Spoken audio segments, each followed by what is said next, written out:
the game just needs to go forward.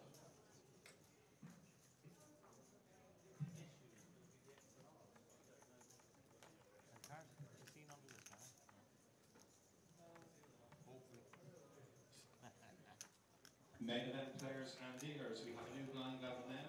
Ante is 75, small blind 300, big blind 600. Ante 75, blinds 300, 600.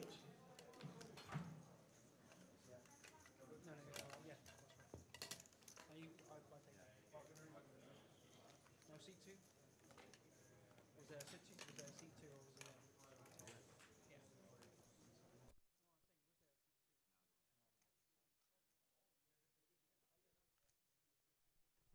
I've got the buttons right now. I didn't start yet. You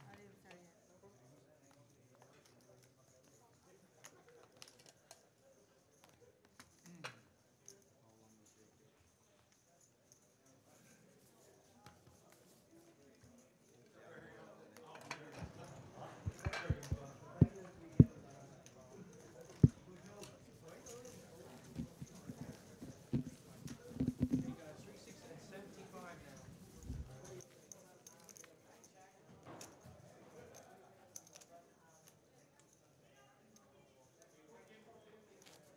Take your seat cards, guys.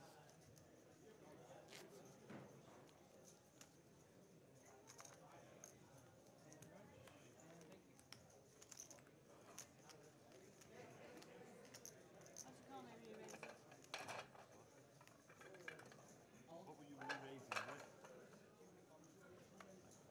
Nancy, please, sir. Richie's. Sorry. 75. I said you do tell me. I asked you first. Okay, players, next slide now we have a new blind level. Blinds 5100 next hand, please. 5100 next hand. Just put them on there. Sorry, what? Did you put them on there? No, just put on the No, empty. they can't. No, alright. What? 9-6. You can if you want.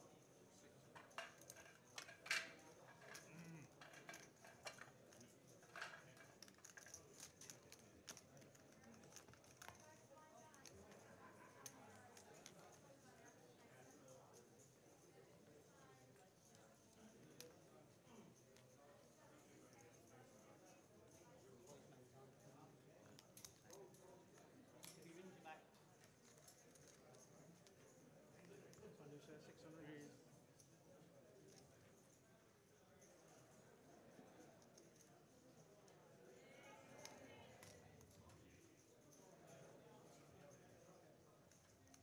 Great.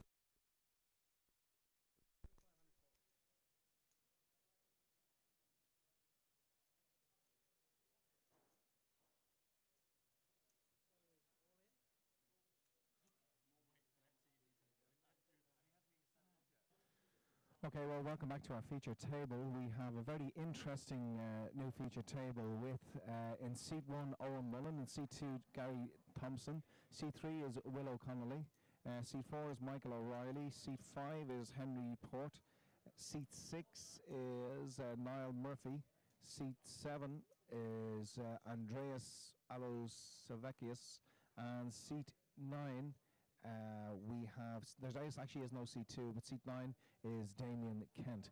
So we have our 9 players now sitting, 8 players I should say, sitting at the table for the ACOP, and this is one of the most interesting tables. We have an all-in here, and we've got ace-jack with the jack-high flop to a shorty. So we unfortunately lose one of the great poker greats, and that's Damien Kent, right straight away in the first hand of the live stream with the ace-jack against, we have in seat 7, Niall Murphy. And a very interesting table, this one, because we have Owen Mullen. Now, this is supposed to be the amateur championship of poker, but Owen Mullen in seat 1 here has actually finished 12th in the World Series. So there he is there in seat 1, Owen Mullen. He's finished 12th in the World Series in 2002, and it's great to see him in this tournament here today. And 12th in the World Series, wow, what an achievement. Owen is in seat 1. Next to him is Gary Thompson. I played against Gary many times, And Gary, fine player, got one of the young guns in Irish poker, trying to aspire to a higher level of game, and he's a very good player.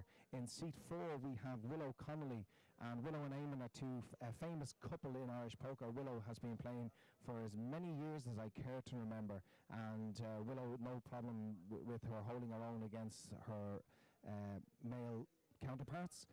Next to Willow is Michael O'Reilly. Michael, I've such a decent table. He must be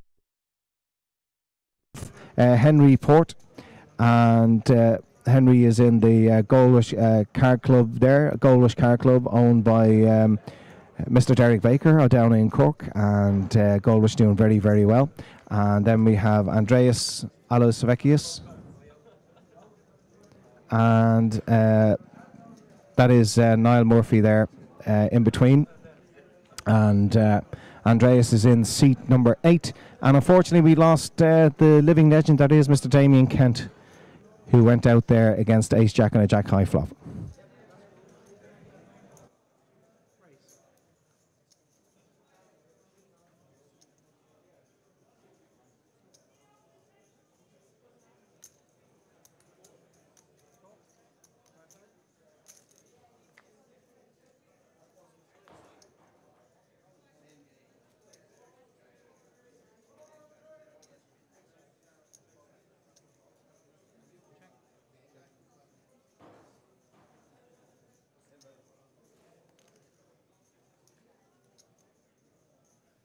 There's your man who's interviewing too.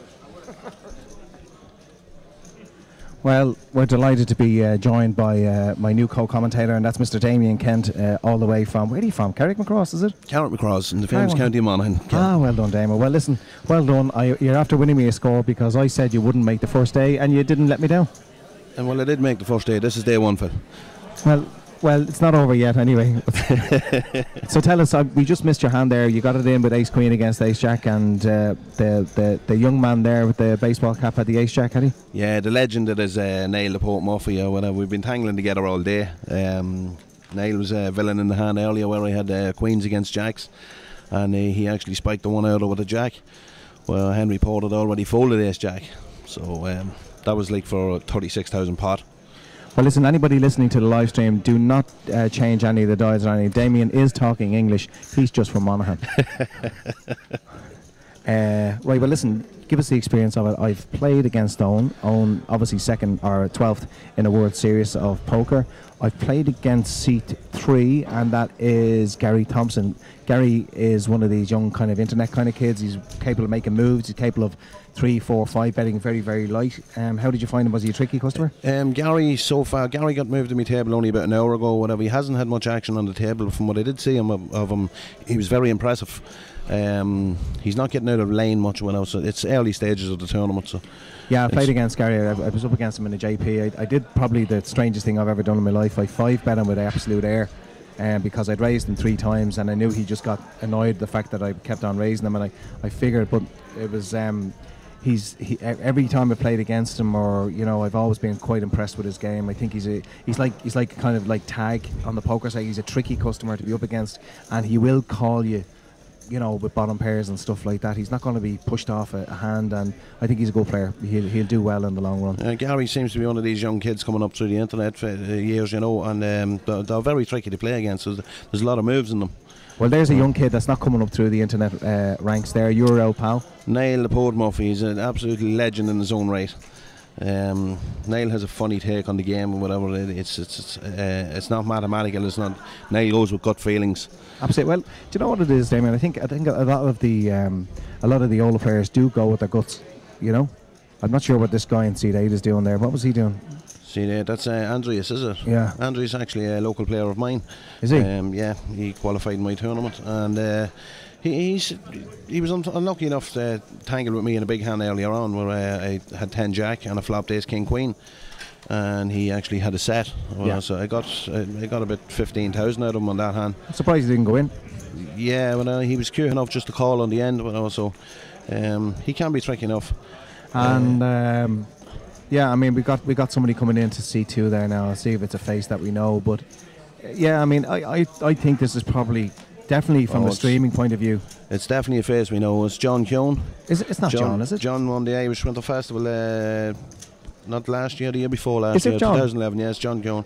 Ah, John, I actually haven't seen John on the poker circuit for a bit of time now. There's a lot of experience on this table, like between seat 1 with Owen Mullen, like as you I said. tell you what we're dealing with here, Damien. We're dealing with this is the Amateur Championship of Poker. Seats 1, 2, 3, 4, 6. I'm not sure about your guy, not sure about the two guys in the other caps, but these are people who wouldn't be out of place in an Irish Open. Absolutely not. Well, no, and some of them have gone deep. As I say, John Keown has won the Irish Winter Festival, Paddy Power Irish Winter Festival. Owen Mullen, 12th in the World Series. I'm not sure what year it was 2002. in. Yeah. Will O'Connelly's she's playing all her life. Like Played all her life at the highest level. Henry Port, final tablist of this year's APO. That's right, in the APO this year, yeah. Absolute brilliant player. Well, so I tell you, if you're on this table, you haven't been lucky in your draw, no doubt about it. Yeah, absolutely. You're adept on this draw for a local pub player. Yeah. But I think it's great for local pub players to get a chance to actually play with people of this calibre. Absolutely. Like we were only talking about Brian with this a little earlier on, with players who are playing. With all due respect to the guys who are running tournaments like yourself and all that, to bring guys to a festival with a 2-day tournament with structures, to allow them to have these little battles, these little skirmishes, it's fantastic for them that they'll develop their game tenfold over playing in the pub and club game. I think it's great or whatever that didn't come from a pub game where they're playing with maybe 1 or 2 tables, to come into an environment where they're playing against 250 plus players. Hopefully it'll help them progress their game or whatever, move on to bigger fields. Absolutely. So what's the plan now for the rest of the week? Are you hanging around? Are you heading home? Or no, well, there's 12 of us up for the weekend or whatever, so we're going to have a few beers. I'm going to go and find my mate now that was shouting on the final. Mr. Chute? Mr. Chute, yeah. He's a hero. We got an interview with him. I said to him, what time did you start drinking? And he said about 10ish this morning. I said, tell us about your exit hand. And he couldn't even remember the exit hand. Yeah, and that it happened 40 seconds ago. Yeah, that would be Jamie, all right. Anyway, Phil, thanks very much. I'm going to head to the bar now. I'll probably see you there for a drink later on. Good luck, Damo. Thank you. Living legend, Damien Kent.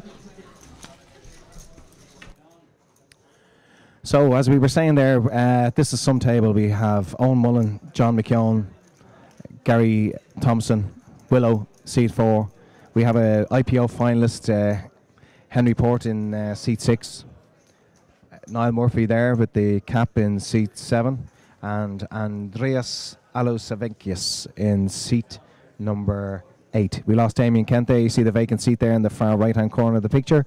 And it's a tricky table. It's going to be a great table. And I think we're going to see a lot of action at this one.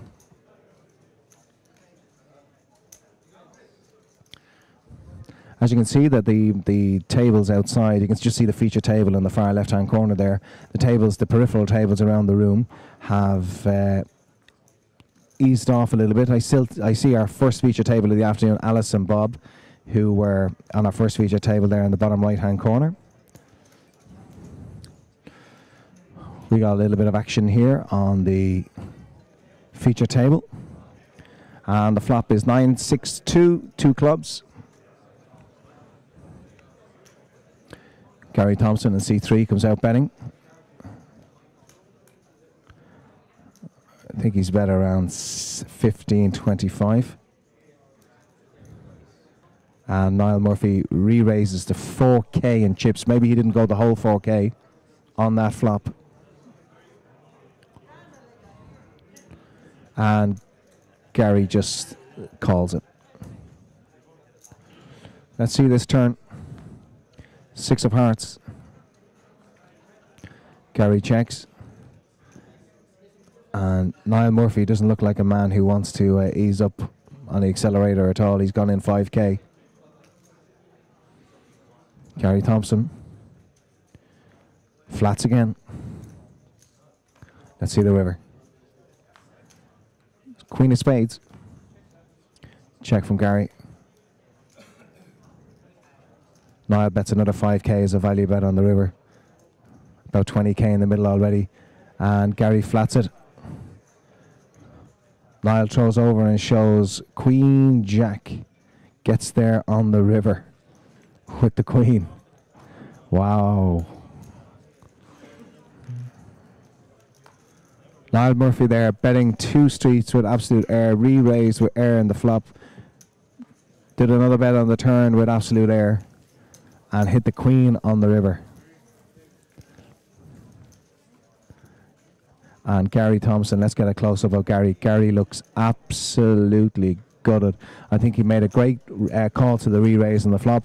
He made a great call on the turn, and obviously got done on the river by the Queen Jack. He could have had tens, he could have had top pair, top kicker. It's hard to know. I have no doubt he was miles ahead coming to the river, and he got outdrawn on the river by some unorthodox play by Niall Murphy there in seat number 7. He looks absolutely gutted by that loss.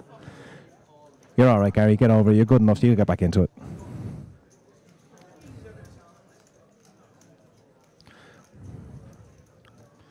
In seat number 2, we have John McKeown. John is in the blind here, I think. And John is the winner a couple of seasons ago of the Irish Winter Fest. Here we have young Niall Murphy again in seat number 7, making a raise. He's put 2K in chips in. I'm not sure if he raised the 2K.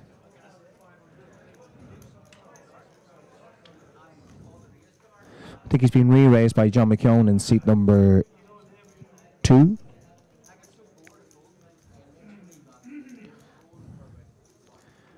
Niall Murphy is not the type of fella to be pushed around, I don't think, too much. I think he likes to call with these margins. Maybe he got so many chips out of the last hand he doesn't fancy another little mini battle. Asking John how much he has in chips. Niall says, thank you very much. Thanks for telling me. Some people use this chip counting of the opponents when they've been 3-bet and stuff. They use it as an attempted tell. So they figure that when people are handling chips and counting chips, that the way they tell you, or the way they show the chips, or that the way that they make the whole motion of to work out how many chips they have, will give you a tell on whether they're weak or strong. If they do, good luck to them. If it works, well done. John McKeown, such an experienced player. Such an experienced player will have very few tells. I can guarantee you that. Well, after thinking about it for a few minutes and Niall checking out John's stack, he decides not to call that raise. And John McKeown, 2011 Irish Winter Festival winner. I think he won 100k for that game. Beat another absolute legend, Mr. Noel O'Brien, Chris Dowling, were all in that final table. Great to see John here today for this €200 event.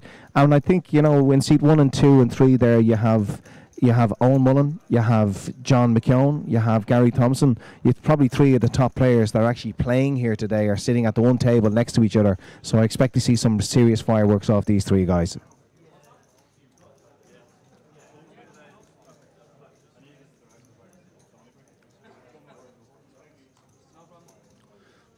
Blinds are 3 and 6, antes are 75. We're going to be playing poker till 11:45, I believe, this evening. Danny, who is Danny's like the D4 events Carol Vorderman. He works out all the stats and he puts everything together. And yeah, but that's okay, Danny. But that's, you go for the big numbers. And Danny brought us all out for lovely white magnums there earlier on. So thanks to Danny.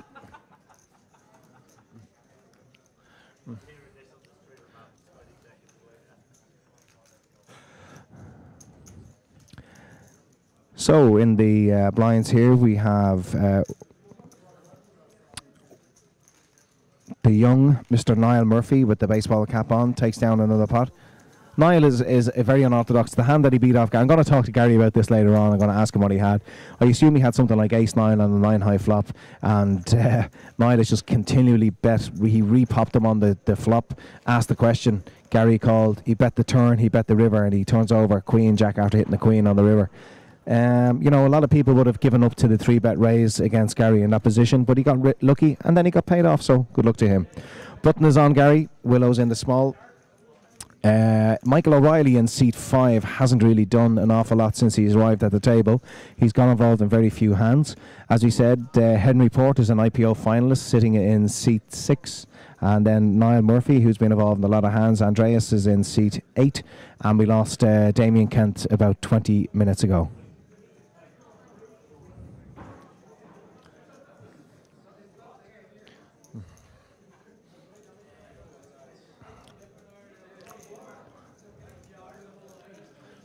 Not for the first time, Niall makes a raise of 2.5k. fold. And Michael O'Reilly, being the very tight player that he is, folds. And Niall wins the antes and the blinds.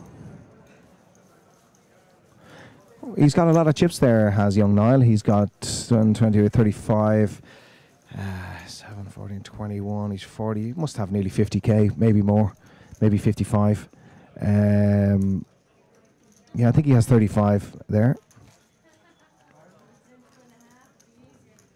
Not so much, maybe. He has 20, 30, and then he's got the 40. Yeah, he's got less than that. He's about 44, 45k. So he's doing very well. He got very lucky earlier on against Gary.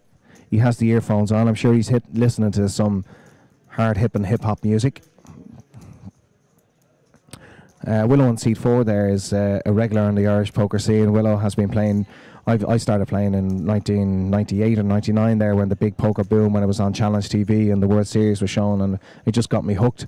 And when I came to the Irish poker scene, Willow in seat 4 there, she was well and truly on and integrated. So she's got a huge and vast amount of poker experience under her belt, and that's Willow Connolly, half a part of the great Eamon and Willow poker legends poker couple here in Ireland. Owen folds. John McKeown. John is a very aggressive player. Played against John. John again, he has a little bit of an unorthodox style about things, but when when cards are folding in front of him and he's taking on blinds in a late position, he's going to make little moves. Gary's not going to have any of that. Gary is going to 3-bet him in that position there with his hand, and in position John has a big question to ask. John's stack has been depleted, I think, from his initial stack. John is putting out a lot of big chips there, and we have a raise and a re-raise, I believe. We've an all-in by our IPO finalist Henry Port in seat 6. He's gone all in to the 3-bet raise of Gary Thompson, and Gary's very, very likely to do that extremely light. And John is in there, so we have an all in. Henry is all in, and we see Ace-9 from John, I assume, has the Ace-9, and Ace-Jack from Henry. So Henry could not be in better shape here, and he is big favourite to win this hand. So John McKeown with Ace-9, Henry with Ace-Jack, and the flop is 6-4-4. It's not a bad flop for John.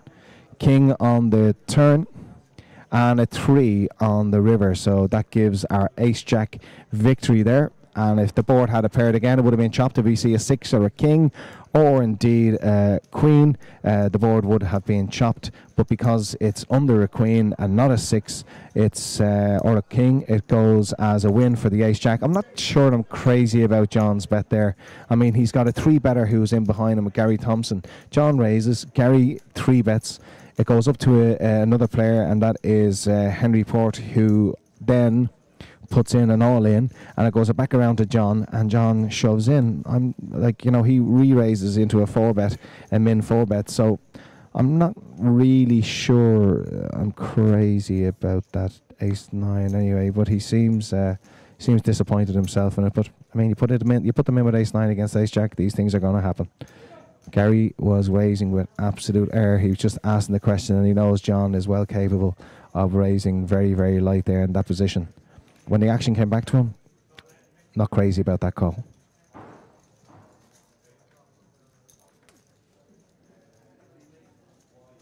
If Gary has a legitimate hand there and he pushes all in, John is practically drawn zilch, especially with another player all in as well. So, I don't know. The man has won a Irish Winterfest, so he knows more than me.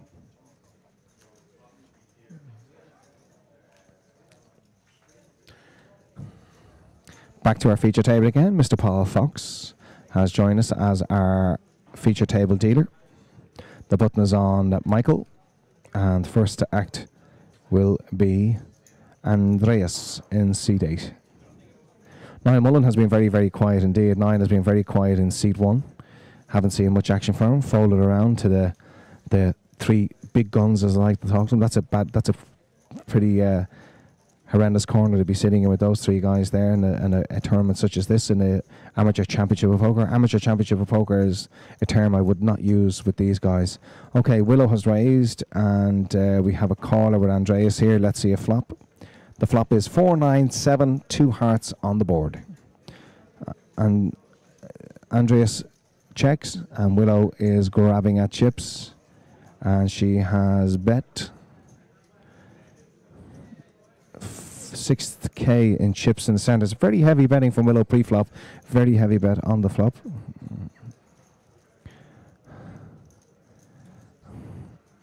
And Andreas is contemplating, what do I do on this flop with my hand? Oh God, it's so hard.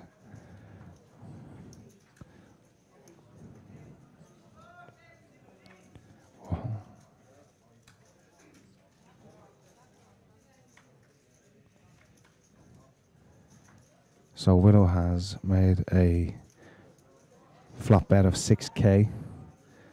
Andreas, I think he's got two options here, fold or all in. And he goes all in, but he's all in here in seat 8. Andreas is all in seat 8. Willow does not look happy about this at all. She does not look happy about this all in. There's so much value for her to call. She's asking, I think she's asking, how much else is there to call? Are those chips in? Are they forward? I think she's asking how much is the call. She's getting so much value here on this now. The flop, I think she's got 2 overcards, and she's contemplating, is she getting about 3-1 or 4-1 to call? And I think she's contemplating what she's going to do. Like, she's contemplating, is 3-4-1 enough for me to call here with 2 overcards? I think you're looking at ace king, ace queen, something like that. And you know, she could be drawing very, very thin indeed. Andreas could have a flush draw.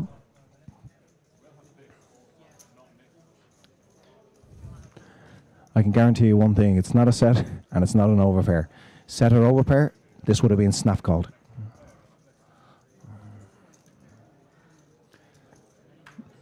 So, in seat 8, Andreas Alusevicius is all in the amateur championship of poker. Willow folds, definitely 2 overcards there, but obviously not the same. And Andreas wins the pot there, does it well, puts the chips over the line. It's hard to believe that she was getting such value there, but I mean, she was absolutely none of the flop, I assume. So, you know, I'm not really crazy about her c-bet on the flop, because you can put a lot less chips than 6,000 into the middle there and still get that same answer. Andreas, if you put 3.5K into the center there, I mean, I think a pre-flop bet was pre-flop raise was pretty heavy, and sometimes you just lose control of it if you miss the flop. So with such a heavy pre-flop bet and with a heavy flop bet of 6K, Andreas can only do one of 2 things. He's only got about 13K left, so he's gonna fold or ship. Now, if she puts in 6K and he pushes for 13K, how do you fold? You're getting such good pot odds to call there. Basically, by putting in a 6K, you're saying to your opponent, I ain't folding here. And she does fold. So I think, you know, you could put a lot, like, I know people who flop sets in those situations, over pairs, and they'll bet very light in the flop. The other player will go all in, and you snap them off. You get them all in, and you've just got, you know, you've got them to go all in because you bet so light in the flop. So there's no need to go so heavy pre and so heavy on the flop. And Willow has just bashed in the chips. John McKeown gone all in seat 2.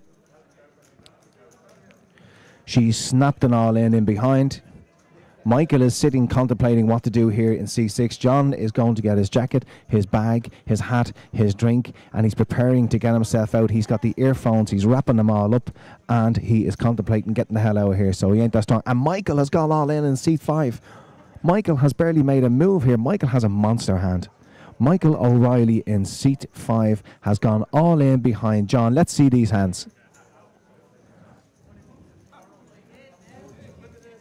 So let's see these 3 hands, Paul.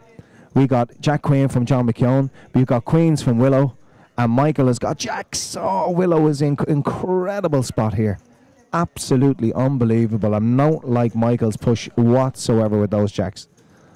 Absolutely hate his push with those Jacks. He didn't even think about it for a couple of minutes. He just got them in there.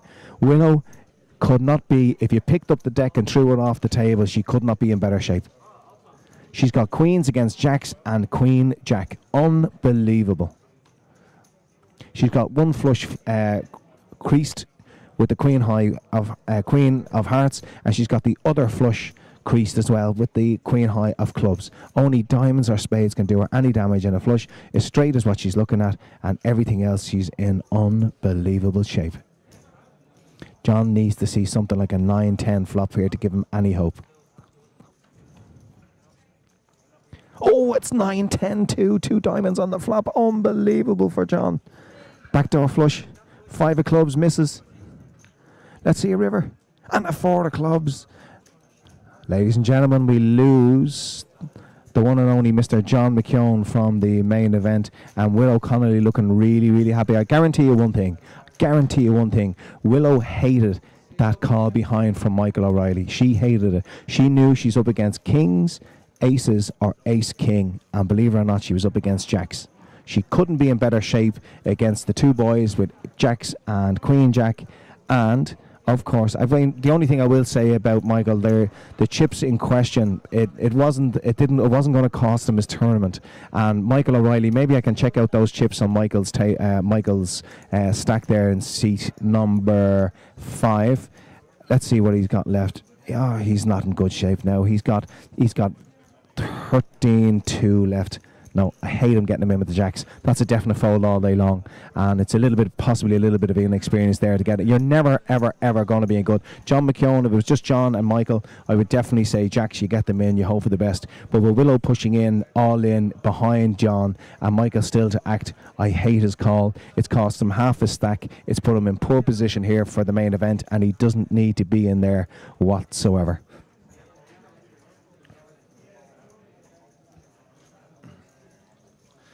Willow would have thought all her Christmases came together when she saw the 3 hands in question. Queens versus jacks versus queen jack. Unbelievable.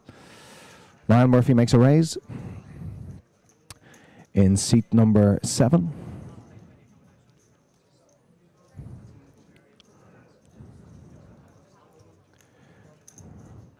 We get a call from Andreas.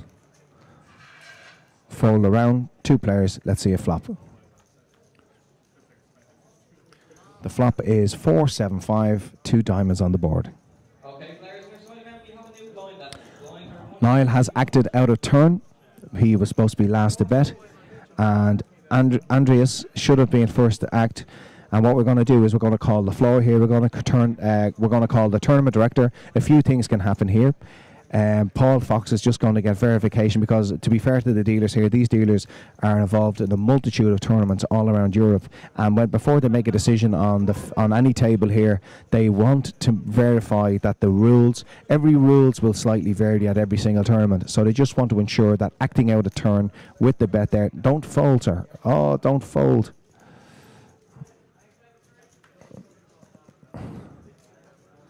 Andreas just folded before the ruling took place. Paul is sitting there, and Paul is telling him the next time you do that, you're going to have a taser put into your chest. Lloyd is going to win the pot. Nick O'Hara, our TD, a man with an incredible amount of experience for a young man who's not long on the poker scene.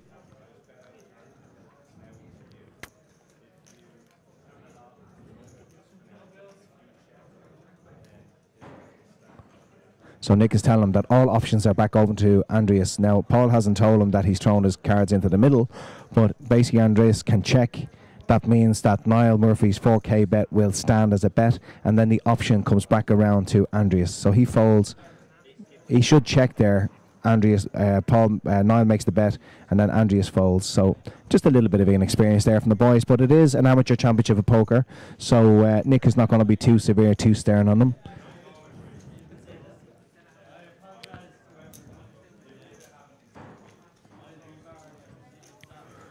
Niall is apologising for the obvious angle shoot there. I'm only joking. I'm very surprised that Owen Mullen, how quiet he's been in Seed 1. I thought that a man of his experience would be trying to mix it up and match it up with lesser experienced players, and using that experience of a 12th place finish in a WSOP in 2002. Incredible feat. And Owen has, you know, he's got about 44, 45k, so he's in good shape. He's above average stack, and maybe, you know what, it's probably not the worst thing when you're dealing with a lot of inexperienced players. Probably sit back and wait. I personally, a man of his experience, I'd be looking to mix and match it up a little bit and use that experience to outplay the players and see flops. He's got a tricky customer to his left-hand side, and that's Gary Thompson. Gary's 3-bet earlier on against John McKeown. Didn't get through. Didn't like John's push with the 4-bet there with the ace-9. But, you know, he got heads up against ace-jack, and he lost most of his chips. So we lost John McKeown, winner of the Irish Winter Festival 2011. Just as I say, Owen is so quiet. We see Owen coming in and getting involved with 1800. Blind on blind. And Gary's going to flat call it. This is what I love to see at poker tournaments. This blind on blind action can be absolutely fascinating and exhilarating. It's great to see blind on blind stuff, especially with two decent players. Really is. Flop is 2-10 king, 2 hearts. Owen is a small blind. He's going to act first to act, and he bets very small 1700. And Gary's going to call that 1700. And we've got 6k in the middle now. Let's see the turn. 2 of spades. Owen to act first. 18 pre, 17 on the flop. He's now making it juicy. He's now making it chunky. It's 3.5k.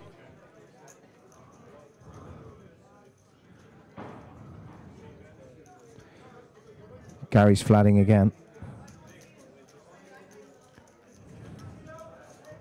About 14k in the middle now. Let's see the river. It's Queen of Hearts.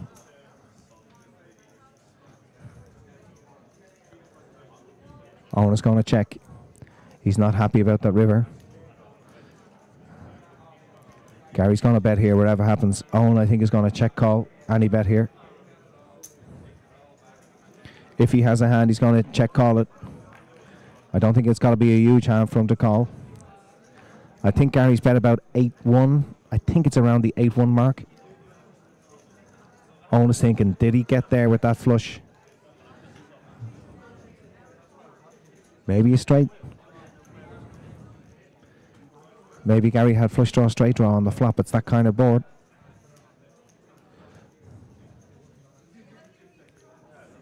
Owen decides, no, you're okay, you take it down. And Gary folds, doesn't show us the hand. So Gary wins that 14k pot. He put the 8-1 bet in on the river, and Owen Mullen says, no, thank you very much indeed, and Gary takes down that 14k pot. Well done to you, young man.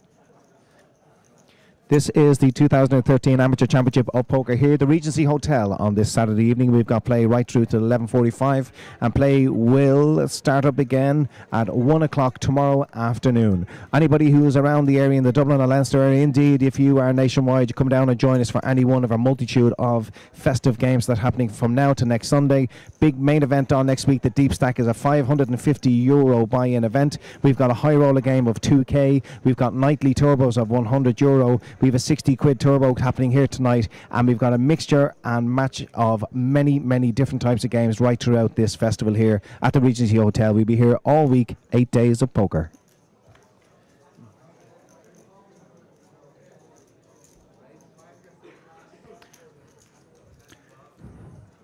Here goes Niall again. Niall has made a 2.5k.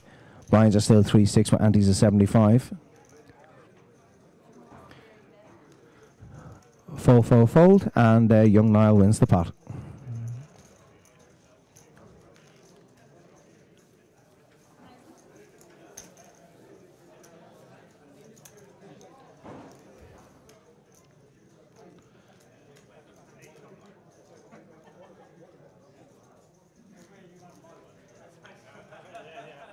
As you can see, things are starting to lighten up a little bit with our main event. I'm going to give you an update of how many people we have still remaining in the main event.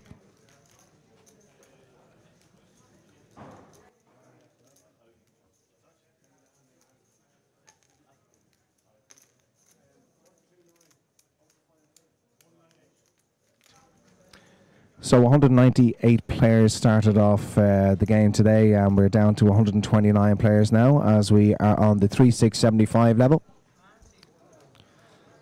Some people like antes, some people don't like them. A lot of people think they slow up the game, but really, technically, antes should help the game move along a little bit quicker because it makes the pots a little bit bigger, it makes the bets a little bit bigger, and theoretically it means that chips move into the table a little bit quicker, so it should theoretically make it. I know a lot of players hate antes. They don't like the inclusion of them for the extra amount of work that everybody, including the dealer, has to do every single hand. Some people love them, some people hate them, some people just don't care about them. Okay, we have a raise here from our IPO finalist Henry, who's being flattered by Niall Murphy. And a player's all in there. And a call from Michael. So let's see the two hands in question. We have Ace King versus Ace King. Ace King. Michael has an unfair advantage. He's got 2 flush draws, and of course you get a king and 2 clubs. What an absolute monster flop for our all-in competitor, and that's Henry. But he misses, and it's a chop pot. What an absolute smashing flop for anybody else he's up against bar Ace King. And unfortunately he runs into the same hand, except he got that flush draw, and Michael O'Reilly has the sweat then to miss that flush. And Niall Henry Port, our IPL finalist, doesn't hit the club, but he gets a chop pot.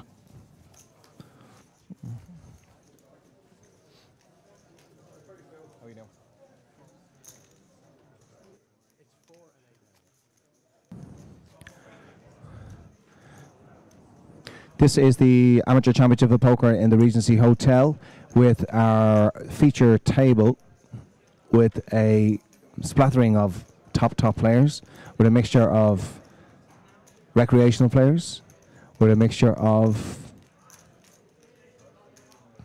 amateur players. I don't want to be disrespectful to the amateur player whatsoever, because everybody needs to begin, and I think anybody who plays their local pub and club games, they need this experience here. They possibly won't win. If they run well, they will win, but they are playing against mostly players of superior ability. As I say, Owen in seat 1 is a 12th place finalist in the World Series of Poker 2002. Gary Thompson is a young aspiring guy. I think Gary is probably playing professional poker these days, where Willow has put more hours on the table than probably everybody put together. And Michael O'Reilly hasn't been involved in a lot of hands. He got involved with Jacks earlier on. I did not like his push whatsoever. We have Owen, who's raising now in seat 1. Willow is not going to have any of that on the button. Is she putting in the re-raise?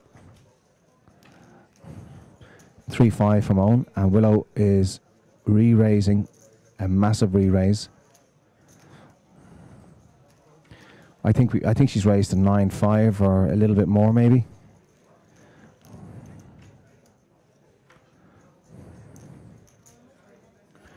Owen has, yeah, it's 9-5. He's flatted it. I mean, it's such a...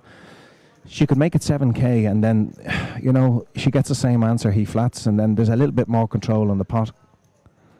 Flop is 7-3-7, 2 hearts on the flop.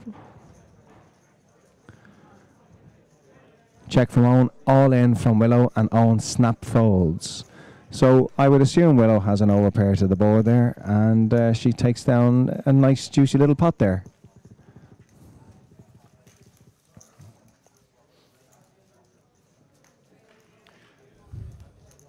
Again, it's all about the stacks here, and it's all about your abilities to fold, to raise, to flat, whatever you want to do. But I definitely think when you're dealing with the chip amounts comparable to the bets that are going in here, you've got to try and control those 3 bets a little bit. If okay, Willow has a massive hand there, but if she raises with Ace Queen or something like that there, and Owen snaps them all in, has she pot committed herself? You know, on a flop, if she does another C bet like she did earlier on against Andreas, if she does a 6k C bet in on the flop into a 20k pot, and Andreas pushes and she's getting 4 or 5 to 1 there to call, she nearly has to mandatory call, and she knows she's so far behind she has to hit a 6-outer or something like that. So I think that a little more pre-pot, a little more the C bet, a little more control, because if you're going to fold, if you're not going to fold, get them in. That's by all means heavy C bet if that's what you want to do. But if you're sitting there and you've got a bet out of position, and you bet a flop and you have to fold when you're getting 4 to 1, it's a little bit your own fault because you've just bet it too heavy. You get the same answer for a lot less money than putting in those big bets. Right, Willow has raised again, and she has been called by our IPO finalists in the small blind. Let's see a flop. We got Queen, Ace, Jack, Rainbow.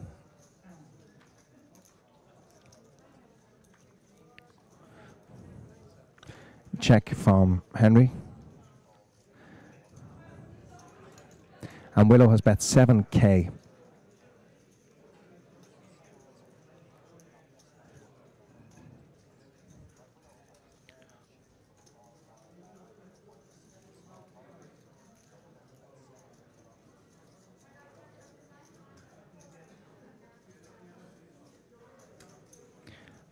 I think that Henry has re-raised here.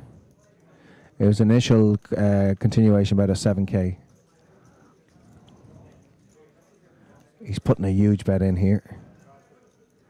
Are we looking at 21, 22k, something like that? Definitely don't think he's folding in this position. She's asking for a total count of your remaining chips. Willow snap folds, and Henry wins the pot. Well done to Henry.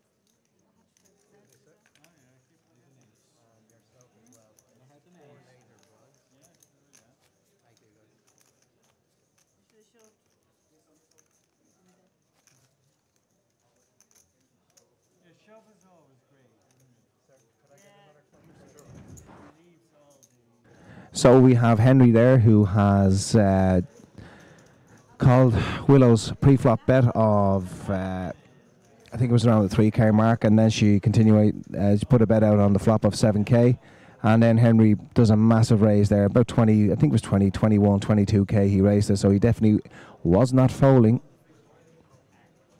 with such a raise, and Willow quickly folded, so well done to Henry.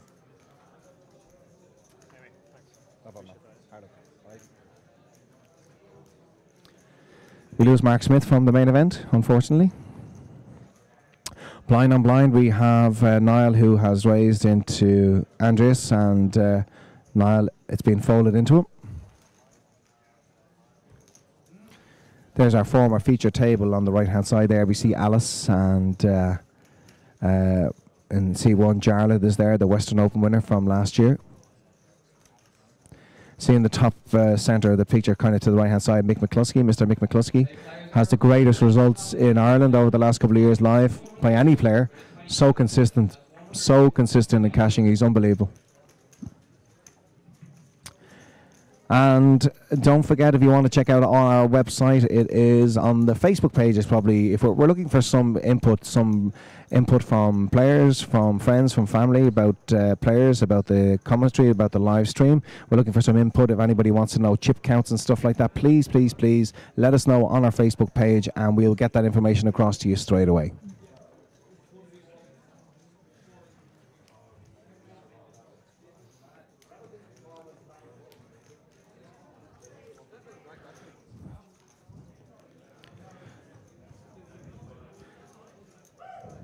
Niall raises to 2.5k on the button.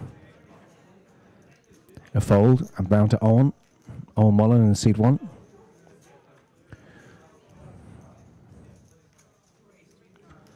Owen is in for the big blind, and he's re-raised. I think he's re-raised about 8.5. Option is now back to Niall Murphy. Owen is asking a serious question here. But the one thing that Owen has done here with a stack, Owen has allowed himself some fold equity. That means that if he's re-raised, obviously if he's a big hand, he's going to call. But he has allowed himself, in a bit, with the stack that he has behind, that he's asked a big question. And if Niall does shift, he's allowed himself the opportunity to fold if he wants to fold.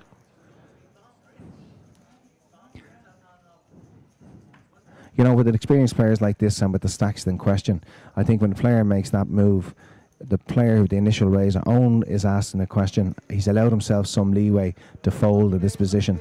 So, you know, against a player like Owen, I'd probably get them in. I think he folds.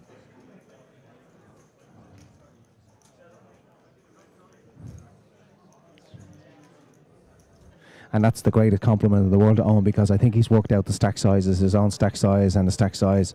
He knows his competitor, his nemesis here, has a massive stack. And I think I'm trying to see the stack size. I don't know if I can get to see them. If Owen would just move his hand, I could just exactly make sure that I'm not talking out through my aspirations here.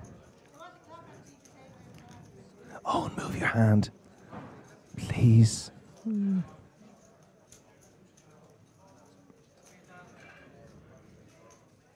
Nick O'Hara's being asked to come across to officiate over something. I don't know what the problem is.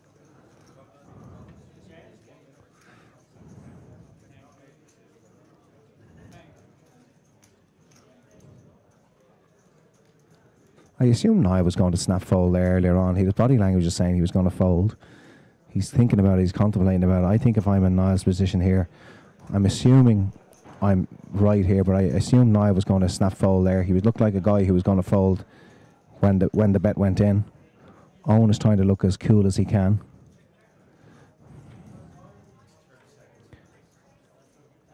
The clock was called. That's very unusual. The clock was called far too early there.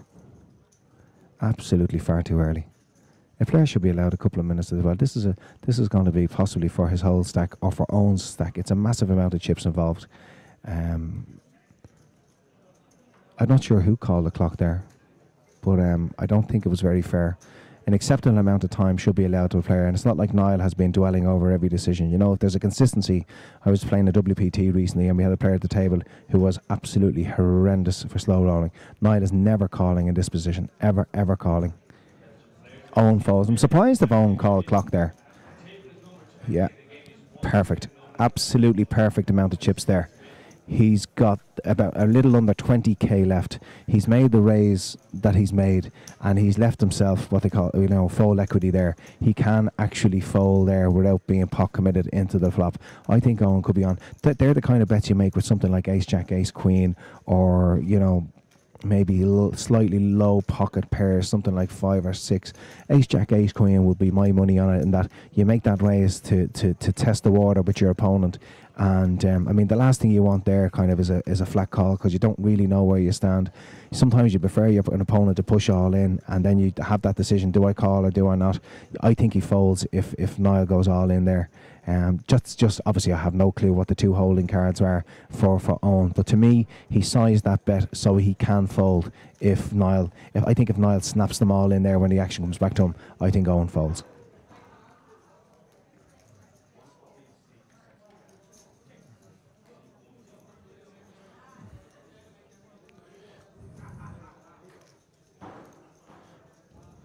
Nice bet by Owen all the same, and he takes it down.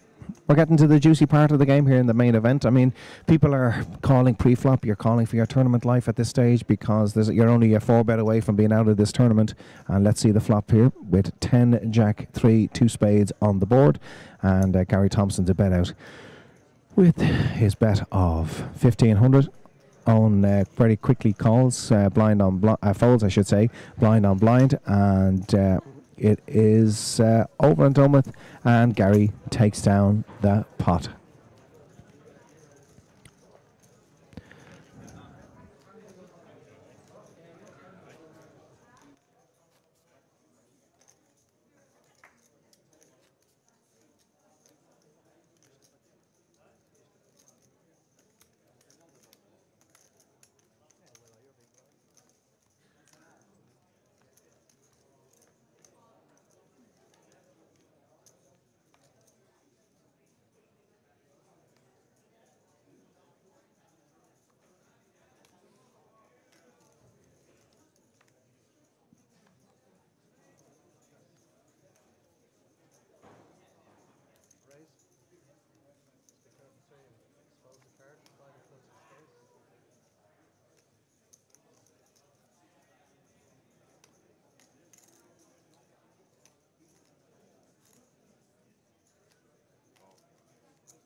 All right, we're back here at the feature table again, and Owen Mullen, I was not complaining, but just observing that Owen was very, very quiet on the first part of the game when he joined us, and Owen has put in a nice hefty 3-bet after the raise, the initial raise of Henry. Henry put in a raise, he got flatted by Andreas in seat 8, and the action has gone back around to Owen, who's put in a 3-bet of 11,500. Let's see what our IPO finalist has to do, and that's Henry.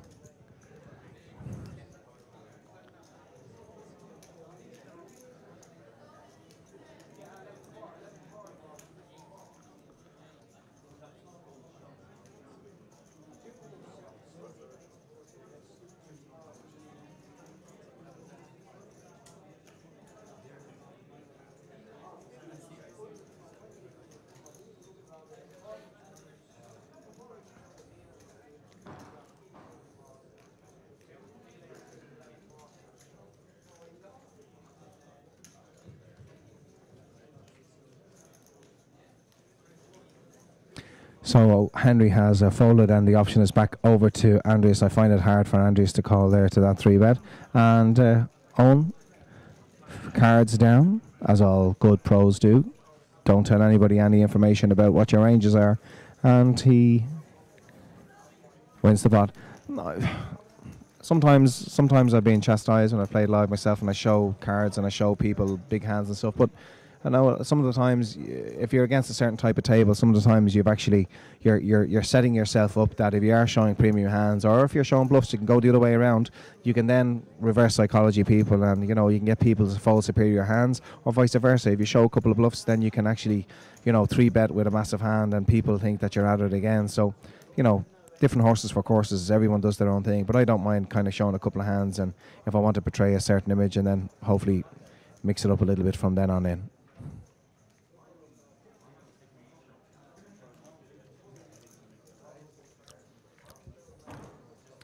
Picture of our outer tables again. I see Mr. Derek McMahon, top left-hand corner there in the kind of purpley top in seat number 7. Derek is a gentleman, lives not too far from me, and he's about 6'7" and built like a wall, so he's a guy never, ever, ever to be argued with.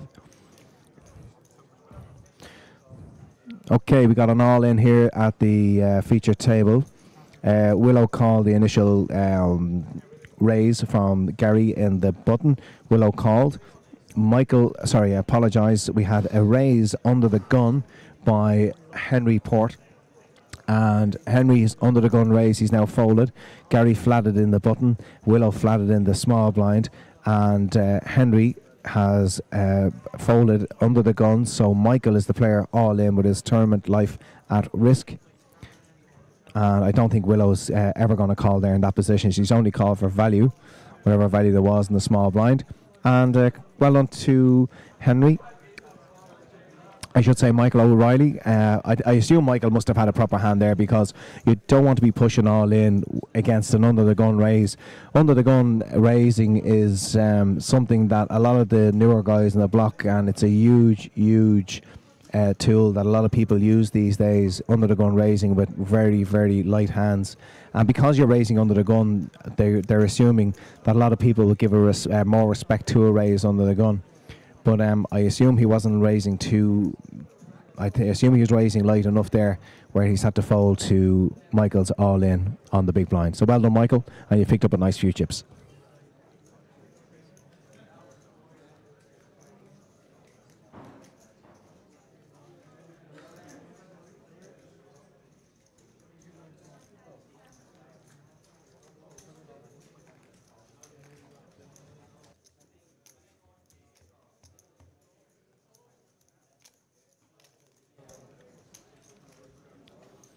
Owen Mullen has become extremely active in the last 20 minutes.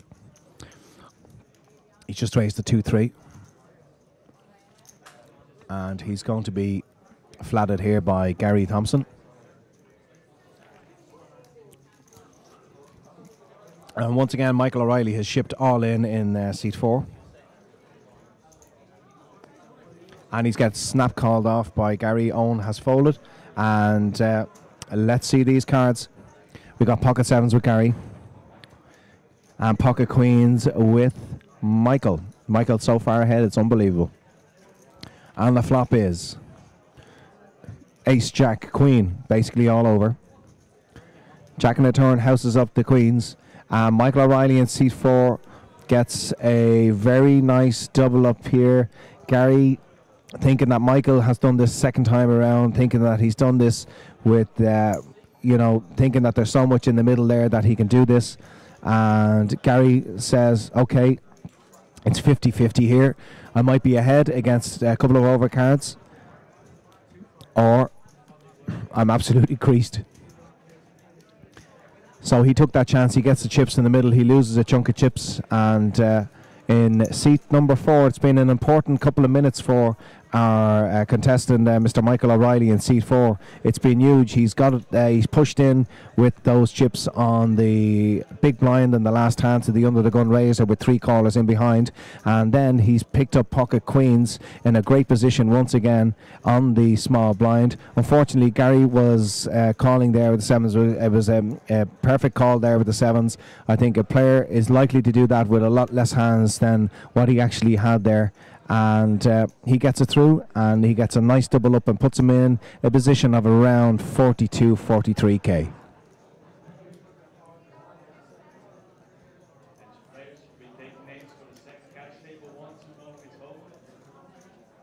Table 22. We have seats available at table 22 for the 1-2 no limit Texas Hold'em cash game. Tables will remain open during the night. Michael folds the button now. He's had enough of this all big action. Call in a small. And Niall isn't going to let him away with that. Let's get this action here, blind on blind. Niall Murphy ain't going to let Mr. Henry Port, IPO finalist, get away with that. Let's see a flop. 10-10 jack, 2 diamonds on board. Little something for everybody. Check by Henry. Niall bets out 4k. Henry says, thank you, but no thanks, Niall. It's all yours. And Henry concedes the hand to Niall Murphy.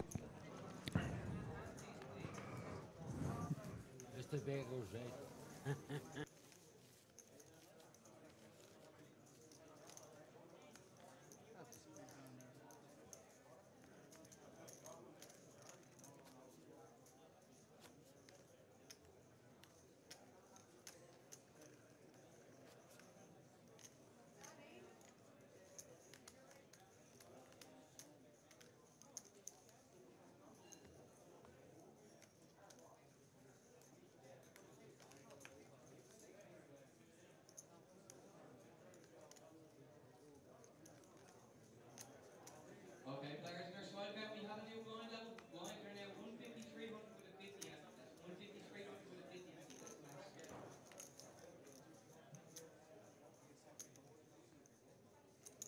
Right.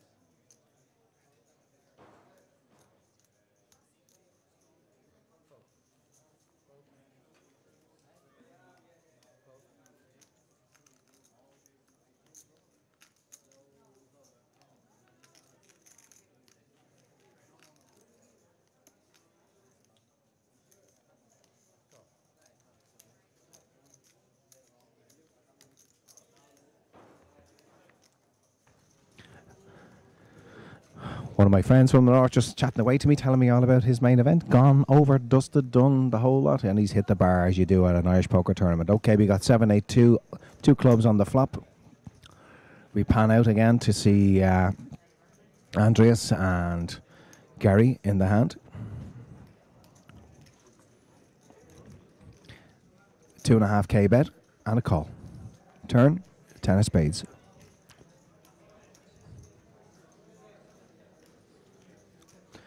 Andreas checks out of position, and Gary puts a bet in of, I think you're looking at around 3.5, it's a 3.5k.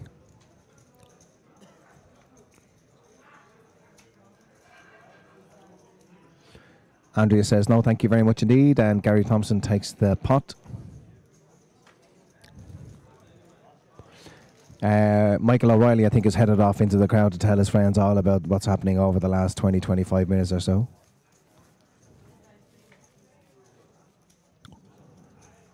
So once again, this is the feature table for the Amateur Championship of Poker in Seat 1. We have World WSOP 12th positioned in 2002, Mr. Owen Mullen.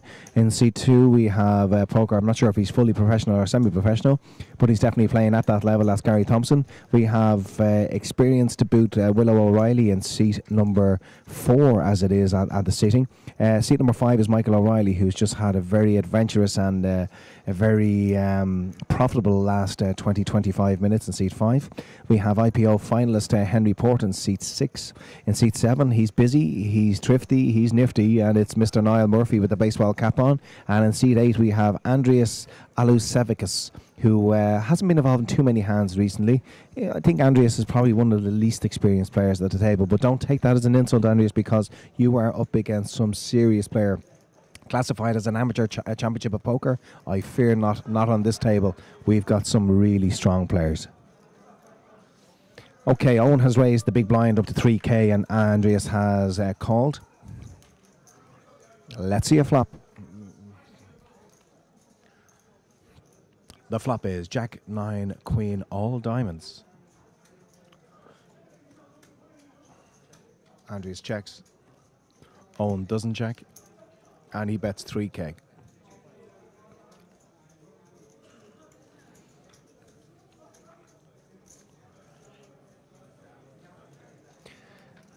Andreas is reaching for chips here, and I'm not sure. He doesn't seem to be going for cards, so I think it's a call or a raise here.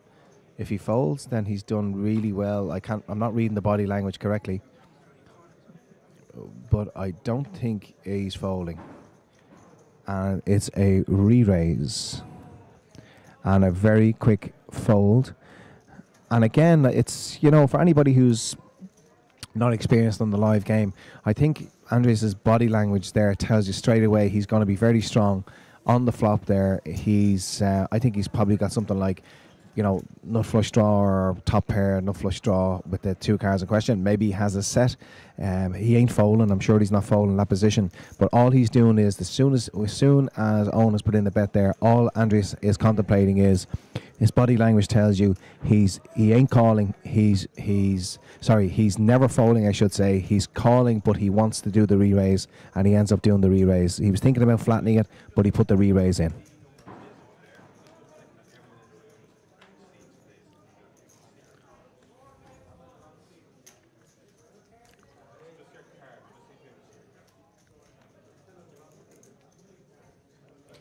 So we see the panoramic of the main room here at the Amateur Championship of Poker. We see Mr. Bob Chute, who was arrived by with Piper in tow, who trumpeted him into the room here this morning. I don't know if trumpeted is the right terminology for a Piper, but maybe Tim Farrelly could tell me. Back to the feature table, we have Niall Murphy making a raise and folded. Back to him, so nobody's going to take on Niall. He's a dangerous man to take on, fearless. And there's our IPO finalist again, wearing his Gold Rush Car Club. Gold Rush Car Club is a new club down in Cork and recently opened, and it's absolutely thriving at the moment. It's after taking off tenfold, owned by my sibling, Mr. Derek Baker, and Derek has done a tremendous job. A great character Derek is, if I do say so myself, and he's got the poker community behind him in Cork, and he's after making the Gold Rush Car Club probably the biggest poker club in Cork in a very short space of time. So well done to him, well done to all the lads, and well done to all the people who have supported him. Thank you very much indeed on behalf of Derek. There's Niall again. Niall is very busy, as you can see. Niall's stack. Niall has over 50k. He's doing really well.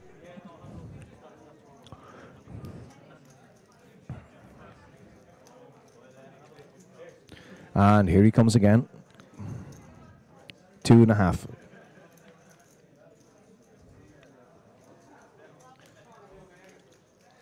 Flat call by Andreas. I don't think there's any doubt in the world, with all due respect to Andreas, I think he is the most inexperienced player, just by how I read how the table has been going and how he puts his chips in and so forth and so on. 2-2-9, 2 hearts on the flop. I think no way Niall is not going to see bet this, and out he comes again. And he's put a big bet in. I think it's a 5k chip on top there. Yes, indeed, it's 6k.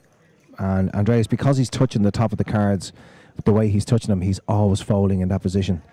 Again, it's you know, the body language again, it's just, if any, you know, if you fold, if you call, if you, whatever you do in poker, the one little trick that I've picked up, it's very few things I've picked up that's been good in my game, but in 10 years, you pick up these little things, and a great thing to do in those positions for an inexperienced player, if you're calling, if you're folding, if you're raising, do it all in a similar way, because it makes everything that you do much, much harder to read, the body language. Players will want to make moves and positions, and if they pick up these tells off you, if you stink of weakness, they will take advantage of that. So if you take 10 seconds to call, make sure you take 10 seconds to fold, make sure you take 10 seconds to raise, and always hold your cards in the same position.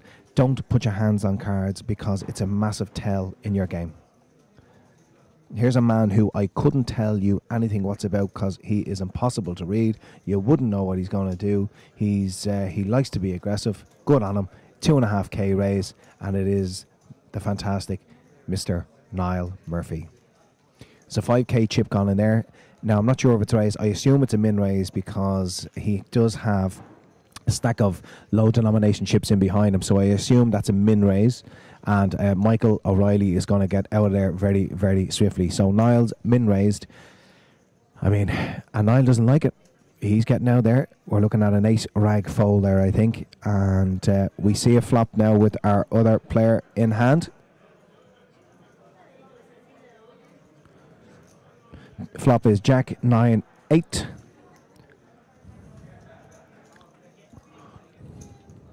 It has to be Owen. Owen is the only one that I'm blocked out of position here, so I can't see a thing with Owen.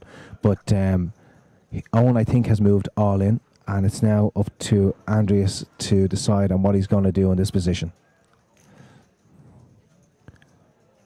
Again, he's looking at cards. The way he's looking at them, that's a fold all day long. Well on to Owen. He gets the push through on the flop, and on the flop of Jack 9-8. And he takes down that pot.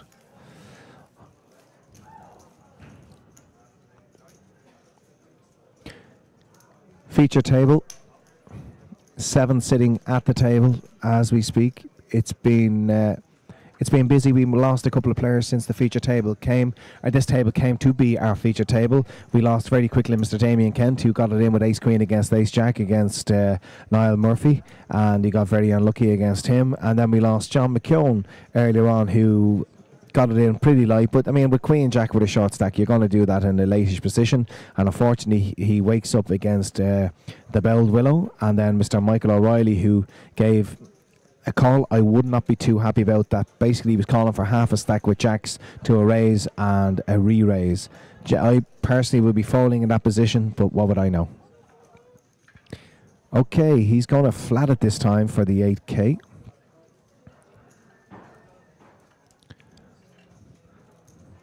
And we get a flat from Andres. I hate that flat call with a passion. I think Owen in seat 1 is going to pounce on this now. That flat call just induces a 3-bet, light 3-bet there. It really does.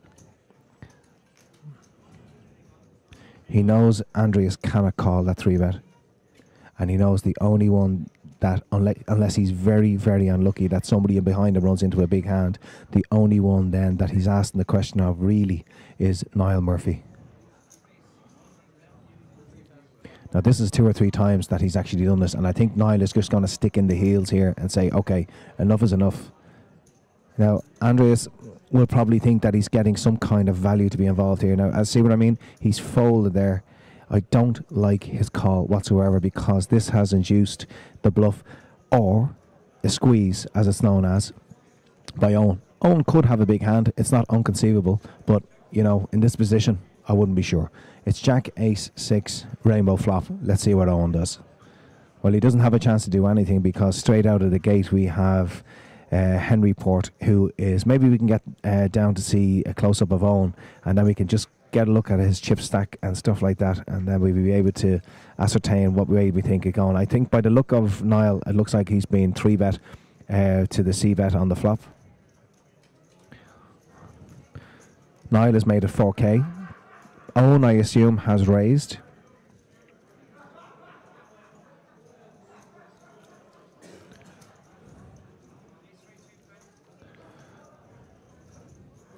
And Niall has said, no, thank you very much. So, Owen Mullen showing why he has the ability, or how he had the ability and the capability of finishing 12th in a World Series of Poker with that 3-bet on the flop. Niall, who is, Niall showed an aggressive streak earlier on where he got a lucky river bet in after 3-betting the flop. And, he's bet the flop, he's bet the turn, he's bet the river, and he's got really, really lucky on the river, and he hits the queen. And he's tightened up a little bit since then, but he's still got plenty of chips. But Owen Mullen is moving forward, and he is showing them all how he finished 12th in the World Series of Poker, because the man has a decent level of game. Main event players and dealers, at the end of the level, you guys have a 20-minute break. During the break, we're going to race off the 25 value chips. So we would kindly ask that one player at each table buys. So Nick O'Hara is just announcing there that at the end of this level, we're going to have a 20-minute break from our live stream main event. And also we're going to have a chip race. So we're going to race up those chips. We're going to lose the 25 denomination chips off the table, and a chip race will happen where the antes will then be 100 and the blinds be 1,000. This is the Amateur Championship of Poker in 2013 here at the Regency Hotel. We have a multitude of scheduled games to take place over the next 8 days or so. If you want to get involved, get onto our Facebook page, ACOP. Check out those schedules and check out which games you want to play. We've got games ranging from €60 buy-ins to €2,000 buy-ins and lots in between.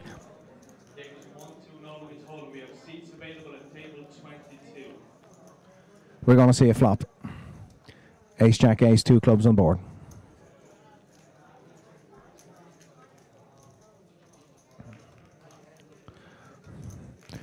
Henry Port is going to bet out with 2K. We have Niall Murphy in the ham room here, blind on blind. Henry doesn't give an awful lot away. He's got a good poker face. He stays fairly stern. Niall is putting on the glasses. I don't know whether that's a good thing or a bad thing for Henry. He folds, and Niall takes it down with that flop bet on our Ace Jack Ace board.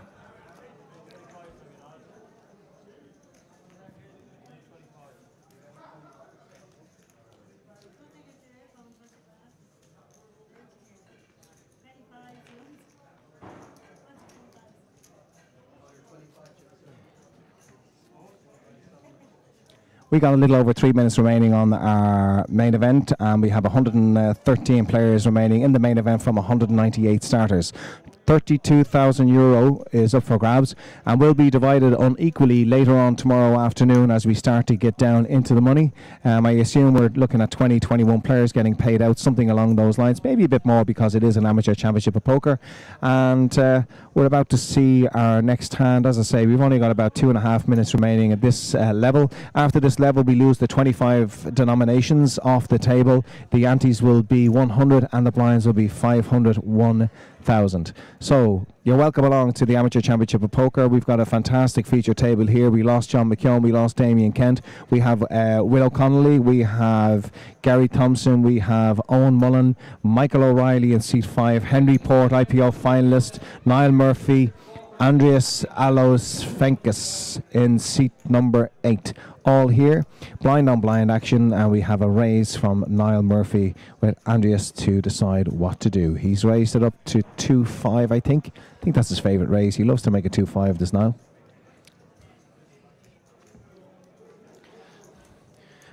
And Andreas says, I ain't gonna let you rob my big blind. Let's see a flop.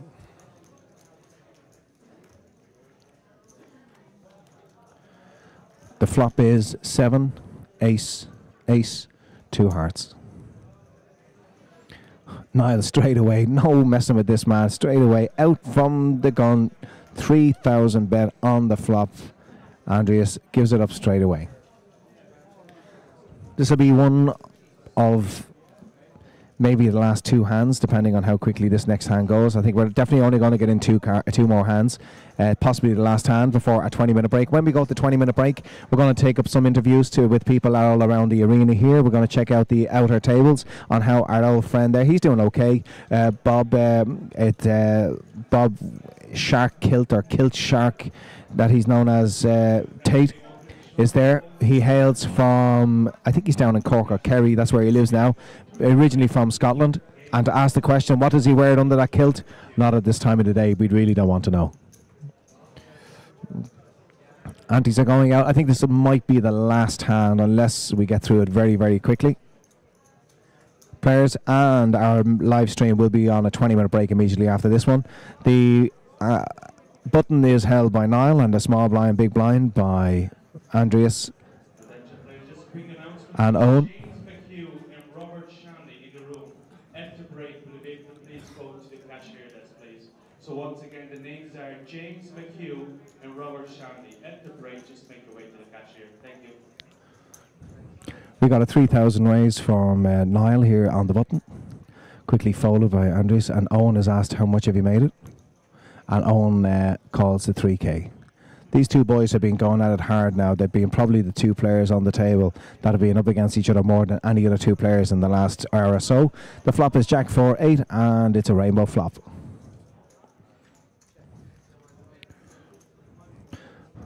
We have a check from Owen, and Niall makes it 6K. Owen flats it for the 6. 20K in the middle. Let's see the turn. Ace of clubs.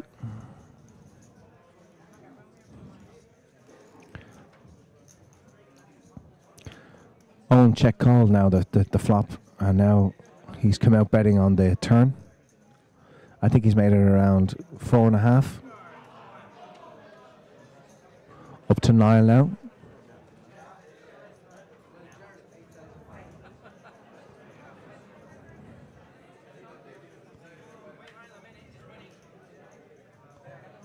The main event is now on a 20-minute break. During the break, This is going to be the last hand before the break, and he's put in a massive raise to 20K. 20,000 raise by Niall. already sold the 25s. We will ask you to wait and please sell the 25s before you can sell. The flop is Jack 4-8, turn is an ace of clubs. Owen, what's he going to do here? What's the stack like? Oh, he's flattening it. We've got a massive pot here. This is the biggest pot so far at the feature table. Let's see that river. 7 of hearts. Table 22, 1, 2, no limit total.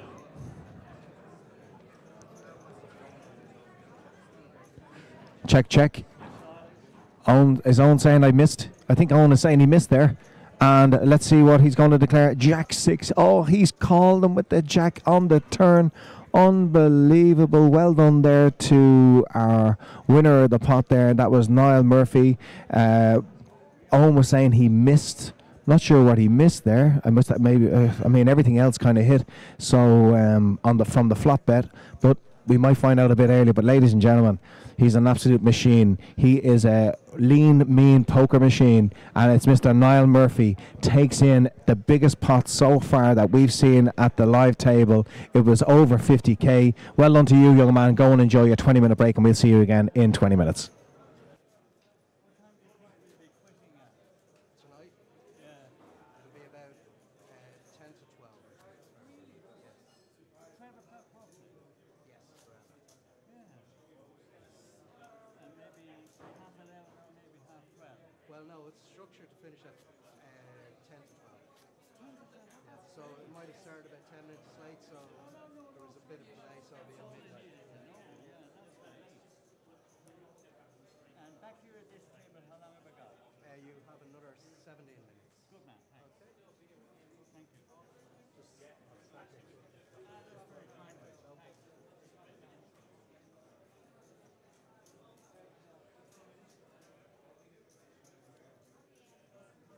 Nick,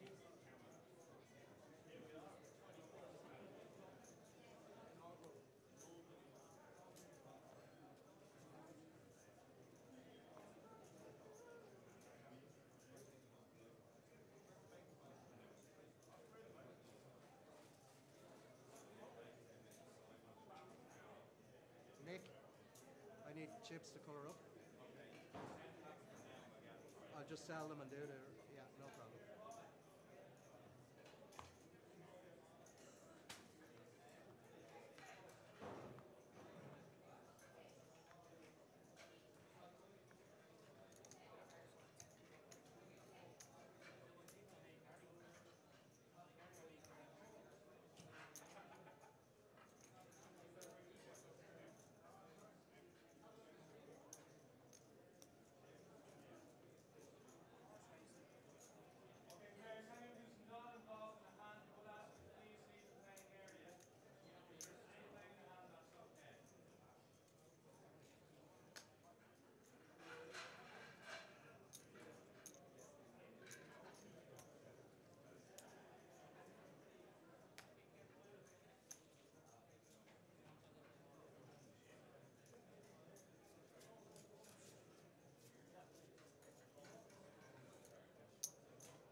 I have it here. That's right.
I have it.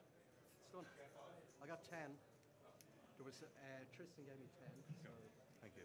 All set? Any just players got one if you want to check it, each. Any just please come forward and put your name down. Nick, how long do we have?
players. If you have 2 players or more at your table, please prepare the deck.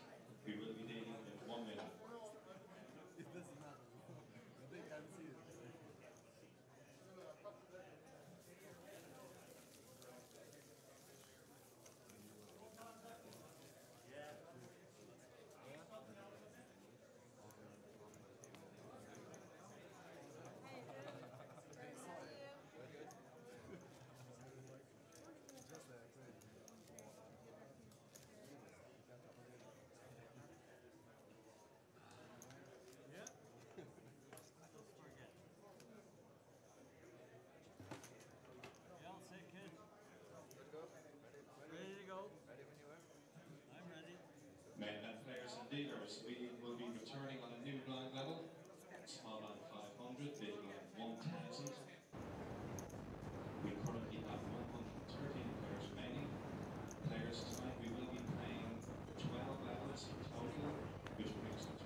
Obviously, there he goes now. He's all in.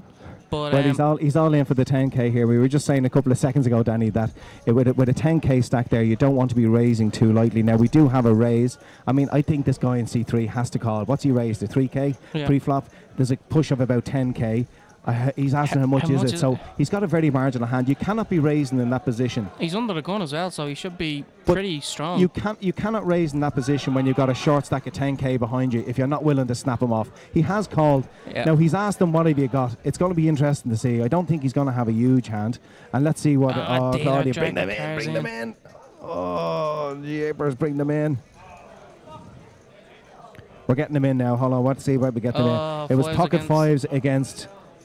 It looked like I think it was an overpair. I think it was sevens. Do you think it was sevens? I'll find out. Yeah, find out. I think it was pocket sevens. Sorry, I think he got really, really unlucky there, and the gentleman in seat 3 hit the set, and I think the other guy got them in good with the pocket sevens there, and just got really unlucky on the river. Just to let you know that Sammy O'Brien got a big double up there, and he's now up to over 80k. Yep.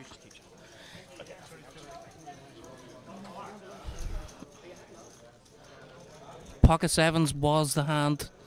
It's being noted from Eamon Connolly.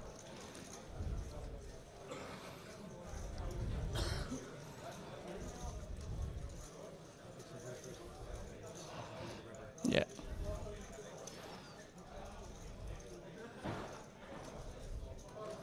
Phil Baker has just stepped out for 2 minutes. Yes. There will be a severe lack of talking on my part. Mr. Baker could chat and chat and chat and chat and chat and chat.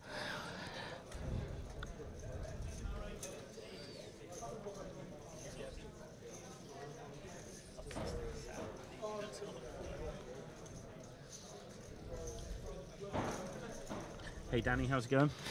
Good evening, Dr. Jarman. Good evening. We just have an all-in now from seat 8. 1, 2, 3, 4, 5. What's that? I can't hear what that is. Can we? Looks like 13,500. Good call. Oh no, maybe it's less than that, sorry. No. 11,500. Oh, it's been called. I cannot count. Ace Queen against Jack 9. Ace Queen Jack 9. Jack Ooh. 9. Oh, there you go. Locked up. You see, the minute you put Gary into a position of commentating, he gets the Ace Queen dogged to hell by the Jack 9. Absolutely disgusting. He is He's a Jonah, as we like to call in the poker world. I'm trying to be nice. There's no need to be nice. Let's be brutally honest here, Danny. Oh, I can't do it, man. What do you think of the event so far, Danny? I've enjoyed it. It's been interesting. Like, just chatting with 1 or 2 people throughout the day, and all remarks have been pretty positive so far. Well, I mean, it's hard to not. I mean, even the most experienced players, most experienced recreation. Like, let's be honest about it. We've Owen here, who's 12th in the World Series. We have John McKeown here, who's won a Winterfest. We've players like Willow and Eamon and players like that who've played longer than me and you've been alive. Yeah. Like I think they see a very professional layout here with the. I think and as I say, we're both here on the same team this weekend. But the camera facilities, the clarity, the pan cameras, the close-up cameras, the flop cameras, it's all top quality, and especially for the buy-in that we have. I'm not gonna knock it. I'm gonna say well done. I would like to be on the flip side and be in the event, but. Well, if you were in the event, it would be an extra 200 dead euro in the pot, and an extra 35 for the lads, and an extra 165 for whoever wins it. So they also are out there. Ouch. Danny, I used to play against you in the Sporting Emporium. Now, you're a lovely fella, but a fucking shocking player. And I don't like the course, but you're a fucking shocking player. I would like to remind you, the one time we did play a festival game together, I did outlast you. Well... Yes, Philip. What was that? JP's event from 09. Yeah. And where did you 300 finish? side event. I finished 4th. And I finished? 9th or 8th. I'll take it. I'm the king of the min cashes. There's no... Oh, well, you spiked a good result, right? But I got the min cash out. Yeah, it was alright. What'd you get out of it? I got a chop out. I got 6k. Did you? Yeah. Your last cash, was it? Yes. You retired disgracefully after that? Bust out the next day. Listen, you're like me. I'm sitting here commentating as people playing poker. You're sitting here blogging and commentating while people are playing poker. I think we found a level. Yeah. Let's just keep talking about the hands. Okay, so we got Eamon Connolly. Eamon, plenty of experience in the poker. Eamon has kind of gone more into the background of poker rather than playing poker a lot more these days. Sammy O'Brien would turn up at a poker festival in Azerbaijan if there was a game on, because the man is a sick disease degen. We have Denise Kelly here in seat 9. Denise is another regular on the poker tour. I played against Denise actually at the WPT. Quite a a decent I've player. seen her at a lot of events. Yeah. And It's most of the D4 events she does play actually. That's why I recognise her from most of them. Players aren't going to turn up regular, every weekend at these poker tournaments if they're not getting some results out of it. So I don't really know Denise's results, but playing against her, she's a lady that has the ability to run deep and go well in tournaments, no doubt about it. And it's great. I tell you, you know what? I've talked to what I call the old stage women, and that's not a disrespectful term, but it's the women who I know from when I started poker. They have to be tougher than most fellas because it is a male-orientated world. No doubt. Well, let's see the flop here. Let's get in on the flop here. can. 7-5 queen, 2 spades on the flop. Let's get a close-up of Denise. Denise has had enough. She says, here, have the lot. After limping pre-flop. She gets the loot. She won't even put them over the line. That's how mean she is with those chips. Check that out. 14, 15, 20. And it's around to C2. C2 definitely has an oral hygiene problem. He hasn't taken that scarf around from his mouth in C2 since he sat down. Maybe it's a bacterial thing in his gums or something. I don't know. Denise is in for about 40k, is it? No, it's a little over, about 30-ish. 30-ish, is it? Okay. It's great having a blogger. They see the stuff instantly. I'm just brutal at that kind of stuff. I can't count over 10, Phil. All right, well, your shoes and socks are off. I knew it was there to help. All right, Denise Kelly is in for our tournament life. She's laughing. She's smirking. She's enjoying it. But she wants to see what happened. And C2 gets it in. C2. And he's still covering his mouth in case he's giving away a tell. Tell him when the chips are in, Danny. You can't do any more. Will you let him know that? Sammy falls. Sammy falls. Let's see it. Denise has... what's she got? Flush draw. A flush draw.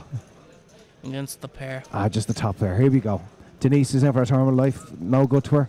She's got the straight. No. Gets there. 2, 3, 4. No, missed. No. Oh, God, I got confused there. No, she still should be in. I think she has him covered. Has she? It looked like it anyway. I'm not sure. I can't really tell how many chips he has in the corner. For some reason, I thought she had a straight draw there as well. I got all confused. No, actually, man had a good bit. I think. Oh, it's actually going to be close. Well, Denise is smiling. She's laughing. She's waving. Is she gone? I think she's telling like it's off back to the bar now or something like that. I think the words to that effect. Sure, we got some lip readers out there. Let's check out the centre table action here with Claudia. Recently got engaged to Mr. Mick Moyler. Delighted for them. Very nice. Yes. He got her drunk one night and she said yes. Stuff happens. That's how it mostly goes, isn't it? Yeah, that's how I got married. I'm not going to say that. Okay, C2 gets a nice double up there. Denise has left herself on life support, it is fair to say.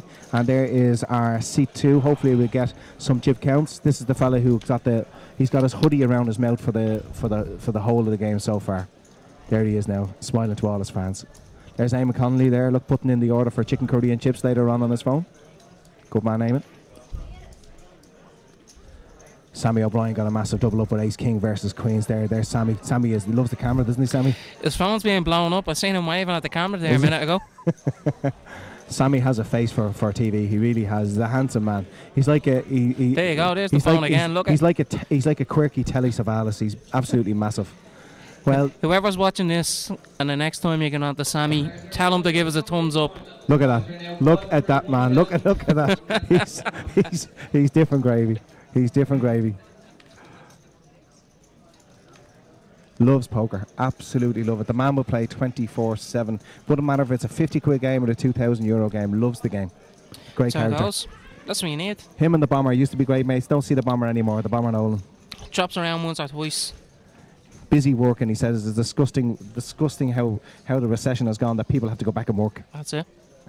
Revolting. Well, we got Denise again on a very short stack here. I think Denise has in seat 9. What are we looking at, Danny? We've only talking about 2 or 3k. 2 bigs, maybe 3 bigs. Okay, well, we get a little min raise there. I think it is up to 2.5k. Let's see this flop. 7-4-2 rainbow flop. Let's get back to our protagonists. We got a check.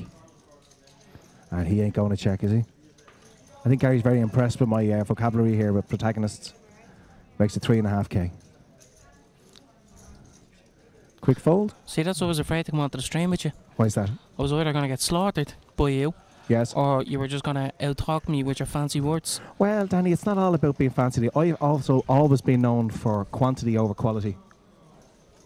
No way. Yeah, No. Doesn't count if he doesn't know what the words mean. it's a true story. Zing.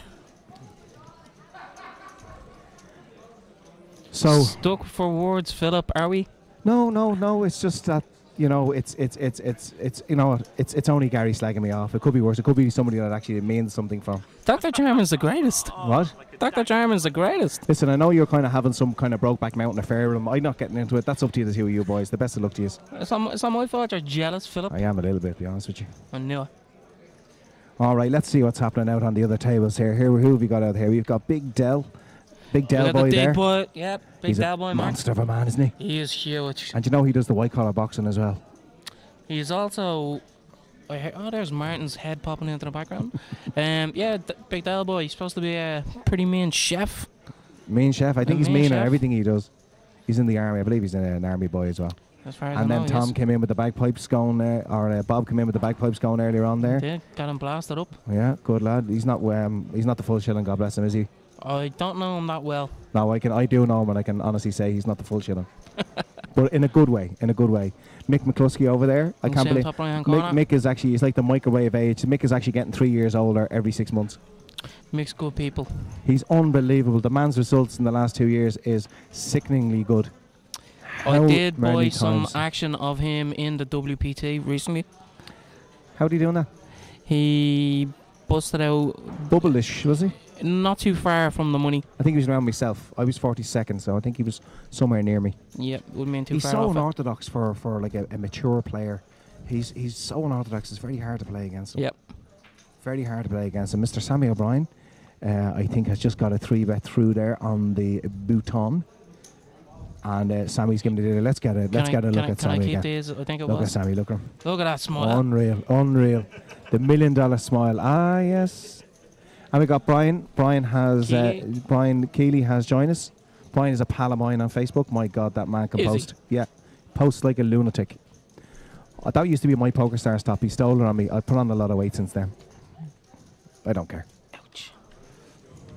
So C2 is back in with his oral hygiene problem again. Oh, it looks like Denise is all... He's a good man. I like a guy who's doing all that kind of stuff when he actually doesn't even have the cards in front of him. Oh, Denise is It's basically she's all in for the blind. out of Yeah. big. I can't believe she didn't get it in with better value. I mean, she should be getting them in where she's not the big blind and she's getting more value, irrespective of agree. what she has.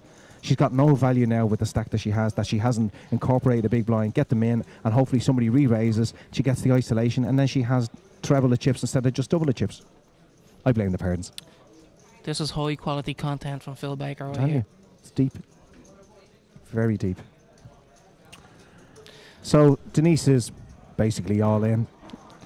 She's only got a couple of chips binding, so I don't think she's going to be folding to any raises. Sammy O'Brien, look at Sammy thinking there. Oh, Sammy's raising. He's gone for the isolation on the big blind. There's a raise in C2, so I think it's flatted. It's around the 2-7 mark. Danny, would you concur? Bingo. What's his name?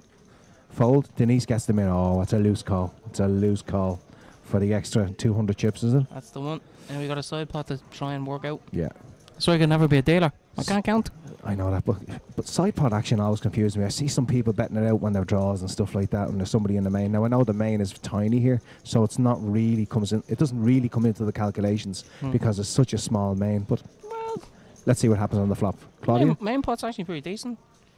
You got over Okay. 6.5k. we got 7 King 8, and we got 2 clubs on the board. Let's see what the action's like. Back to the table. Denise is all in for a tournament life. Is she looking confident, do you think, Danny, in seat 9? Do you think she's got some of that? I think she's some of it. Seat 2 is going to come out firing again. Over to Sammy now to see what Sammy's going to do. I think what you were trying to say was like talking about betting into side pots and stuff, was it? Yeah. I can understand, like, in these kind of situations, you know, go ahead. But when you're getting into the money or you're getting down at the bubble and stuff, obviously, you know, you can't come out and Well, say we it. have a bet for 3-2 from C2. Sammy O'Brien has just popped it up to about 15, 16, 6 or something like that. Not far from about 14, 6, is it? Something. Oh, there we go. He's folded, and Sammy is about to Oh, show no.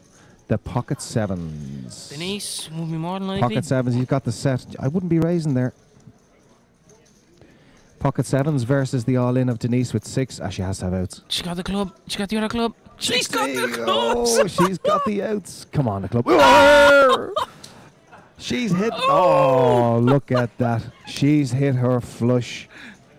She gets there. 60. That's why we were saying, Danny, you should wait when you've got that short stack, and you're going to get a massive. I don't think Sammy will be too disheartened there with that beat. He got a nice little side pot out of it as well, and a lovely lady. She's got a nice few little chips back, and she's going to make a little. If she gets another double up, she'll still be very short stacked. 7k now, ish. Sammy, what do you think of Sammy's re-raise there with the set? Way over my head.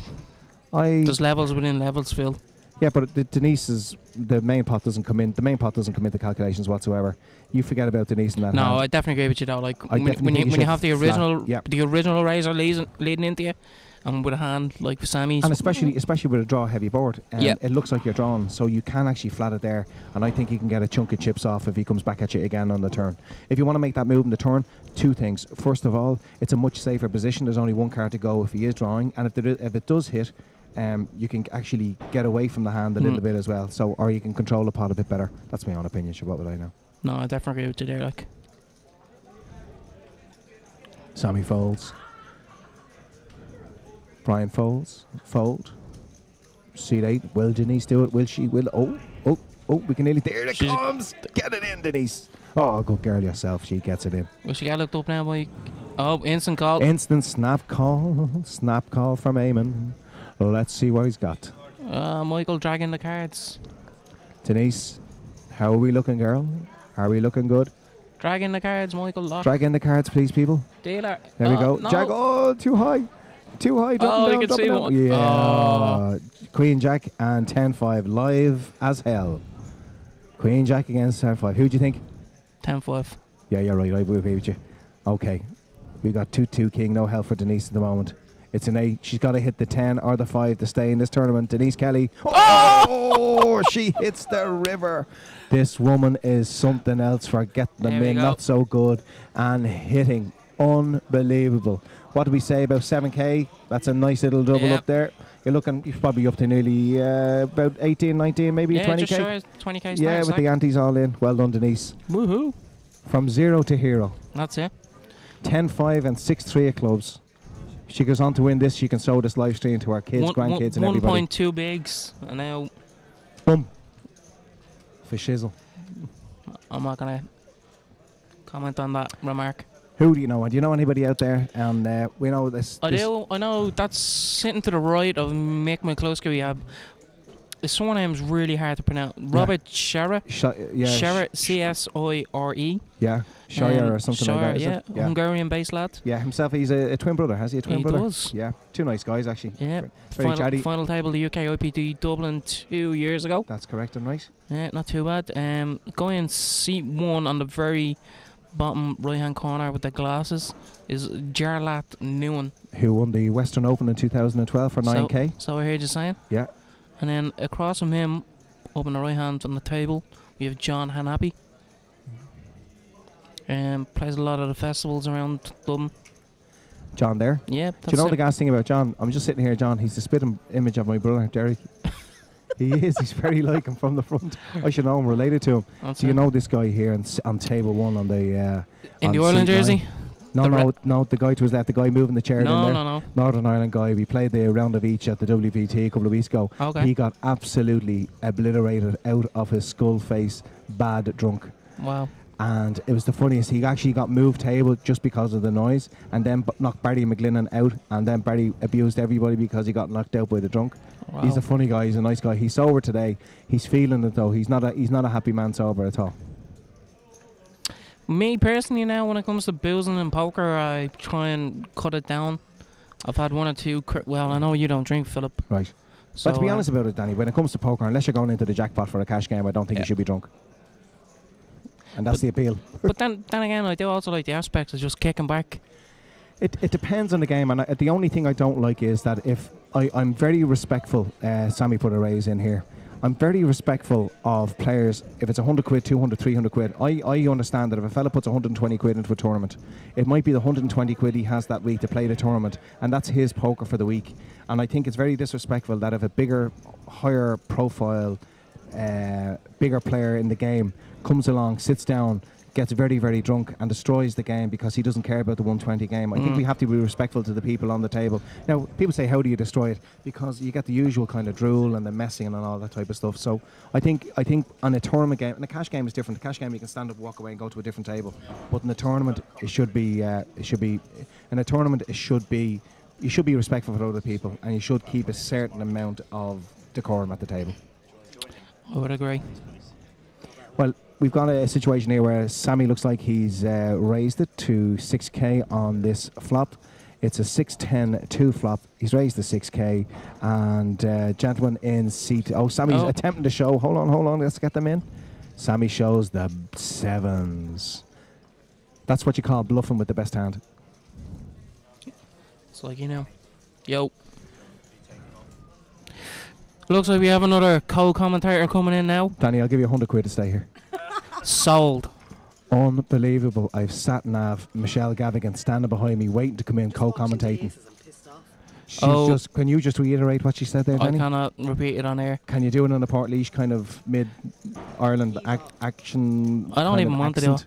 All I'm saying is I can hear ice clinking in a glass. It's water. I'm having a pint of water. That's just our handbag. I don't have a handbag. If anybody's lost a handbag in the Regency, we know who has it. Folks, my high quality content poker is over for now. You shall be joined by a wizard of poker, Michelle Satnav Gavigan. An alcoholic. No. Yes. No. Okay, many thanks to Danny Maxwell. He's going to go back to the Cheers, blogging table Philip. and enjoy his cup of tea and some of the bacon fries that we got earlier on. Quite nice. Lovely. Thanks, Danny. I'm after walking fours and aces. I'm devastated. There's nothing to tell. It is how it is. We are joined now this evening by all-time IPB poker, Irish poker legend, whatever you want to call her, all the way from Port Leash. She got the €8 bus up here to party for the night away. Ladies and gentlemen, please welcome to the microphone, Michelle Satnav Gavigan. Good evening, all. Shell, how did you exit? Tell us all about it. Well, I pocket fours, and obviously I shoved my 10 big blinds in, and I was called by aces. Poor call. Yeah. And did you win? Obviously not, because if I did, I wouldn't be sitting here now. I'd be still down there. Well, Michelle, we had a little conversation. We done a little snippet earlier on. You were telling me about yourself and Kieran Cooney. Yes. And how Kieran has a bottle of Captain Morgan's in the back of the car. Yeah, well, I brought my own bottle of Captain Morgan's, as probably the whole country knows at this stage, and Kieran said, look, if you're stuck, I've got a litre there in the boot. And I actually parked my car right out there in the smoking area, not in the normal car park. I also have a bottle of Coke, so we've been in and out maybe 5 times now. The bottle is actually nearly empty. And how's Kieran getting on now? I know he had a lot of chips earlier on. I think he dropped a lot of chips, did he? About 10 or 12 big blinds, and he's getting tipsy. He's commenting on every hand down there, and he's kind of starting to get on people's nerves. Okay, well, getting on people's nerves, that's what I do best, so I don't mind that. Yeah, we know that. I tell you, we only had the conversation with Danny there. I'm not the biggest fan in the world for coming. I know it's only a 200 quid event. I know Kieran plays bigger events. But as I said, like some people, a lot of people, €200 is probably, it could be a month's poker money for some people out there. And I definitely think that a certain level should be maintained. I think Kieran's a fine player, but I definitely think that there should be a certain level maintained at the table without getting too hammered. What do you think? Without getting too hammered? Yeah. It's a bit of crack, like. I mean, he's not hammered. He's nicely. There's a line between nicely and. Remember that young fella that was going woo every 2 minutes? Now that's Mr. Tute. That's hammered, right? It's like someone was squeezing him out of the blue every maybe half an hour. Someone caught him, caught him by the ribs, and he went woo. Now that's hammered. He's getting bottles of Miller into him since 12 o'clock. Do you know he was whooping if he won a hand or if he lost a hand to somebody else? He was whooping. No, it was completely random. He wasn't even in a hand half the time, and he just whoop. The funniest thing was I had a conversation with him immediately after he got knocked out, and I said to him, "Tell us about your exit hand," and he couldn't remember it. I got a text message. It only happened about 30 seconds beforehand. Yeah, no, he was very bad. Now he was kind of going to sleep there at one stage. Come here, he's one of your lot. He has to be one of your lot. No, he's one of Damo's lot. That's enough man enough said. Carrick McCross finest, huh? All right. We have an extremely short stack, but she was short stack. She'd only got 1.5 bigs. Denise is in seat 9. She's just raised. I don't think she's going to fold with her stack. So Denise has raised there with around 3,800. I think she's raised too. I don't think she's an awful lot left in behind. I think she's got around maybe 12, 14 and around that mark. Sammy flashes some card underneath there off the big blind. He says, "You're all right, Denise, you can have that." And Denise Kelly from the north of Ireland. Good woman, Denise. Good woman, Denise. All the ladies sticking together. Oh, yeah. What do you think of man C2? He's obviously got some oral hygiene problems. He has refused to take. You see, most people do the cover up of the mouth.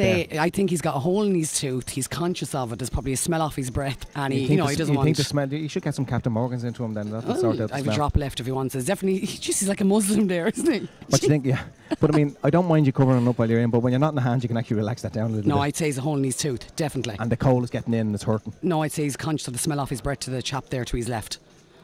Right. Eamon Connolly to his right. Eamon was a very generous donator of 350 quid for the Children's Hospital. He must have money to burn. Fair play to him. No, he's a mad sad. I might model it for him later if he wants. If you take it out of the frame, I'll put it on. He said to me, if Michelle's going to model, I give him for 450 not to. Would it cover my arse? Is it long enough?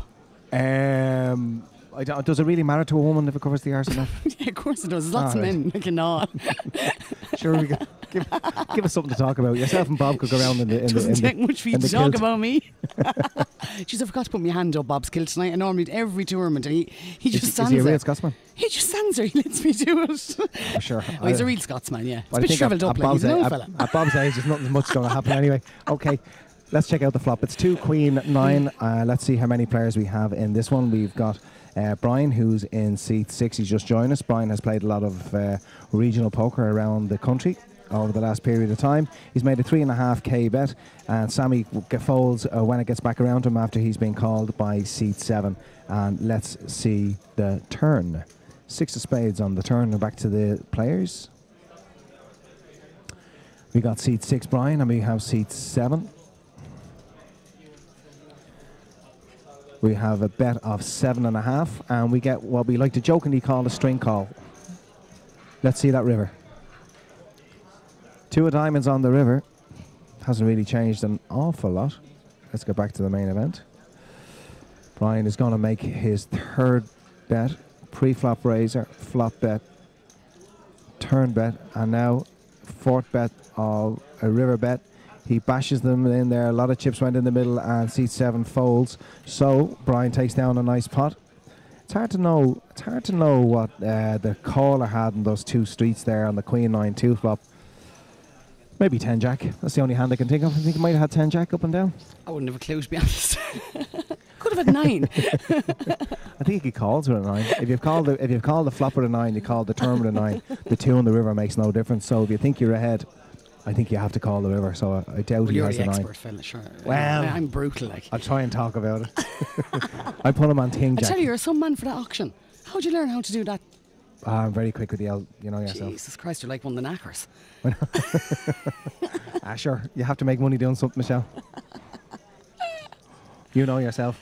Would you like to play this yourself now if you weren't working? Michelle, you know me. I'd love to play any game. For me to be sitting here commentating, it's great to be commentating. It's my first job at commentating in full without jumping in with somebody. And like, you have to say 200 quid.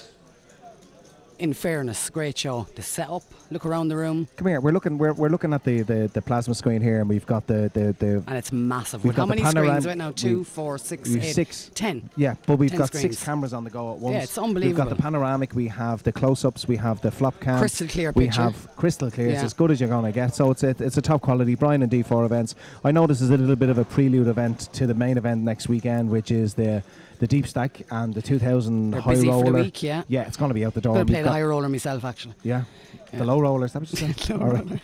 Well, I tell you what, you should play. There's two $5,000 guarantees on Monday and Tuesday, and like the way poker is at the moment, they might struggle to get that guarantee, so there might be a bit of value That's there. true, that's true, yes. Yeah. Like 2 days in a row, Monday and Tuesday, a 5K guarantee. You know.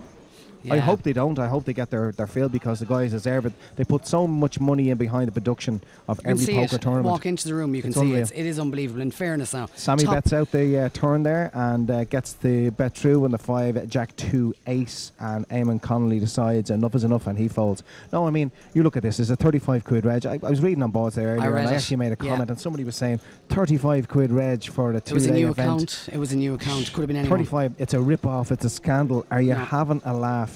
If I put no television production in, if I didn't put in a truss with cameras everywhere, with production people behind, with professional bloggers, without doing that, I could not run a poker tournament for 2 days for less than 45 quid. And they're charging the 35. You But couldn't even, do even it. the dealers. Dealers are top class. notch. Everything is top notch, and Everything. for anybody to be moaning about €35 on a 160 buy-in, €35 reg fee. If you don't like it, don't play it.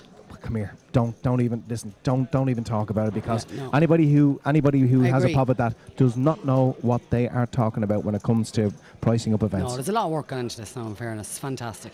I mean, it's a €200 event. It's an amateur poker event. The boys could come along here this weekend, put no live stream on. They could just run the tournament, It get wouldn't the be the cash same. games going. Well, I'm not saying it would be or wouldn't be, but it's a fantastic opportunity for people who mightn't have played at the higher end Here, of the there's a game. nice prize They're pool here. there. It's 32k. There's you a know what I lovely mean? prize Yeah. pool there.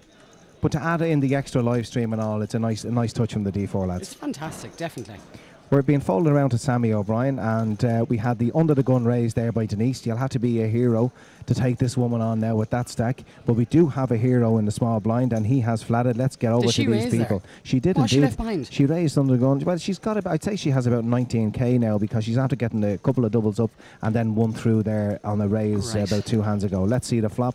The flop is 5, 10, ace, all hearts. She's all in, I'd say. She going in, and the loot is going in. The small blind check. The Denise has pushed all in. You're looking at around 13 or 14k. I think he flipped one of those cards. Did he? Do we get to see them?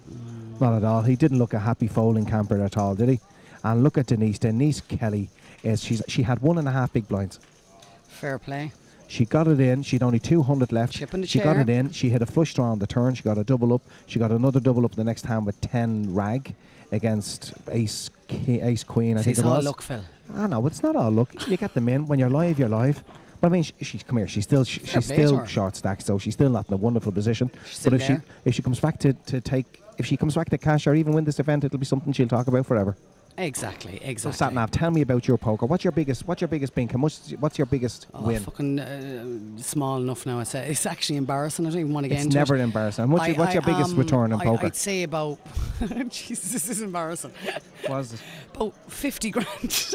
No, it's about 2 grand, I think. You got it. But have you got a nice touch off something? My biggest cash was actually in a cash game. Well, that's what I mean. Your biggest cash in a cash game. Where was that? I tell you this, when I first met Damo, it was years ago. I was only starting to play poker, and it was a big game up there in the Curragh. That would have been the Watt events, was it? At the Curragh racecourse. Yes, and it would have been at Easter. Tommy and Dignam, is it? Yeah, Tony and Eddie Walsh Eddie probably Walsh was involved. involved as well. Yeah. And I remember going up to that game. As I said, I was only playing pub games. I thought, oh, this is a big game now. It was 100 quid or something. I remember sitting down and fucking Damo sitting beside me. Never met the chap in my life. He had the tattoos, the earphones, you name it, he had it. He was very loud. I found him very irritating. Yeah, you did, yeah? Okay. Very irritating. He said the same about you. Improbable. No, I was quiet. It was quiet enough back then. All right. But anyway, I was knocked out of that, and I said, "Jeez, look, go down and play a bit of cash." And I went down. I was going to sit in with 50 quid, and your man said, "No, it's 100 minimum."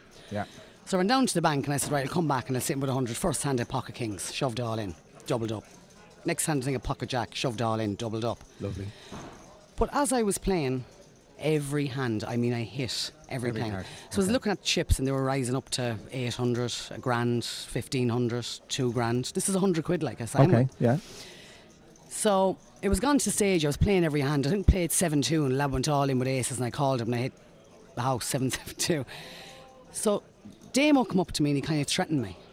Kind of threatened you. Well, he said, love, you'd be better off now if you fucked off home. Hold on a second now. Hang on to this conversation because Right, we go have an all-in in C3. He's gone all-in for around 15, 16, 17, about 19k. And the option is now down to, I believe, our only remaining player. Is that Denise in seat 9? She's sitting, she's contemplating, she's thinking about it. She's asking how much. She's saying, oh, I think she's got a raggedy ace. Has she got a raggedy ace or has she got second pair? It's one of the two. She could have that ace. She could have a draw. Oh, she doesn't know what to do. I think, you know, with her stack there, she's got around 70. And she's got, the two of them have very similar stack, actually. Very, very similar stacks. So, I mean, this is going to give somebody a nice double up if she calls. I think she's going to fold. I mean, she's played so tight. She's played so tight. She's played so tight with the few chips that she had when she got short stacked. What do you think? I think she's going to fold. Michelle, don't sit in the fence. Tell me what you think.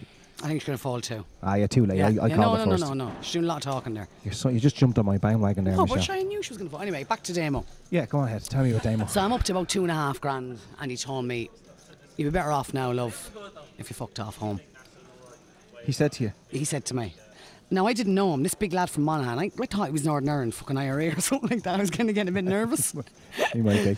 So the chips were going up, and I went down for a smoke, and some other chap, I won't mention his name, he came down and he says, look, love, you'd be better off now if you cashed out. And I was like, I was getting really nervous here. So I ran it up to about 4 grand, and Damo was still giving it socks. And I just said, look, fuck you. You've no chance of getting your chips back now. I'm going home. Yeah, but sure, the best thing to do would be walk out that stage because you've. I called Eddie Walsh. They've taken the value off the table. I cashed out, right, and I was that nervous. I got all the money, shoved it down the front of my jeans. Oh, as you do. And you never see someone fucking leg it out of a building as fast, but I legged it out of the building. Ran home, 100 quid turned into the bones of 4 grand. Happy days. And then from then on in, a sick disease gambler and can't give up poker. That was it. I just turned into a pure useless gambler. It's like going to the bookies as a kid. If you have your first bet and it wins, you're hooked for life. It's a disgusting thing. It's not that. You know what? I think I enjoy the crack more than the poker. Like the crack at a poker tournament is absolutely fantastic. Ah, it's fantastic. Do you know what I mean? Everyone is on the same buzz. Good crack. Good party later. You know, so it's an enjoyable game. Oh, he's flicked over those cards of ace-2 there. The dealer made a little bit of a mistake. Big fold with the ace-2. Brian Keeley in seat 6 has just raised to 3-2, I believe the raise is. Seat 3 thinks it's very funny that the ace-2 was exposed. So we got a fold around. And Brian gets it through. So well done to him. Denise is now on the button. The small blind is Eamon Connolly, and the big blind is Mr. Green Hoodie Top, who is covering his mouth. Still. Yeah. I think he's got some kind of an oral infection or a throat infection. I've said it definitely. And I think definitely. he's being very, very conscientious to the other players at the table, and he's not going to spread that disease. Like, why not just pull your hood up? You know, like a normal poker player, pull the hood up, head down. But you've got just the covered two his sides mouth. of it. You've got a chest infection or a throat infection, but you've also got the fact that you're live on a live stream, and you want your fans to see you. I'm going for the hole in the tooth. The hole, yeah. Probably that as well. We found that Sammy O'Brien, every time the camera goes near Sammy, look at Sammy. Sammy is a camera. Sammy's a shifty looking character, isn't he? He's a gent. He's shifty looking. Well, yes, he looks, yeah. Well, he's like your man Phil out of EastEnders, that kind of. Yeah, I mean, him and Bomber could be the Phil and Grant Mitchell of Drimna, couldn't they? 100%. They definitely could be. Yeah, him 100%. And the Bomber. Two gangsters. I missed the Bomber. Yeah, I actually was hoping he'd be here. But Yeah, I haven't seen not, Bomber. obviously. He's busy working and doing something ridiculous like Emptying the that. bins. Well, whatever he's doing, but he's making hopefully he's making a few quid. A lovely fella, and he's missed off the circuit anyway. He's a mad joke. Denise folds, and I think we've two players. We have Sammy and we have Brian. The funny thing is, it's Sammy and Brian, and Sammy's name is Sammy O'Brien. That's correct. That's crazy, isn't it? Very good, Phil. I'm a genius. It's Jesus, unreal. you are a genius. Let's get into the two lads here. Let's get into Sammy. This could be a good one. And let's get into Brian. Let's see that flop. 9-8-2, 2 spades on board. Lots of draws. Sammy is grabbing chips nice and early. Sammy is first to act. Out of position for most people. Sometimes it can be in position depending on who you're playing. And we've a bet. The bet looks to me to be around the 4.5k mark. Brian Keeley folds quite quickly there. Sammy and him having a little chat. Sammy telling him all the lies about I had this, I had an overpair and all this. Sammy telling him I had the jacks. I had jacks there. And Brian's going, I'd ace jack myself or ace queen. He's the two a of nice them. stack there. What has he got And there? Sammy got a massive double up just before he came in. He had he got ace king in against queens and he missed the flop. Disgusted he was. On the turn he hit the king and his little face lit up. I'd say he's after hearing you. He's after looking up there. Sammy loves the camera.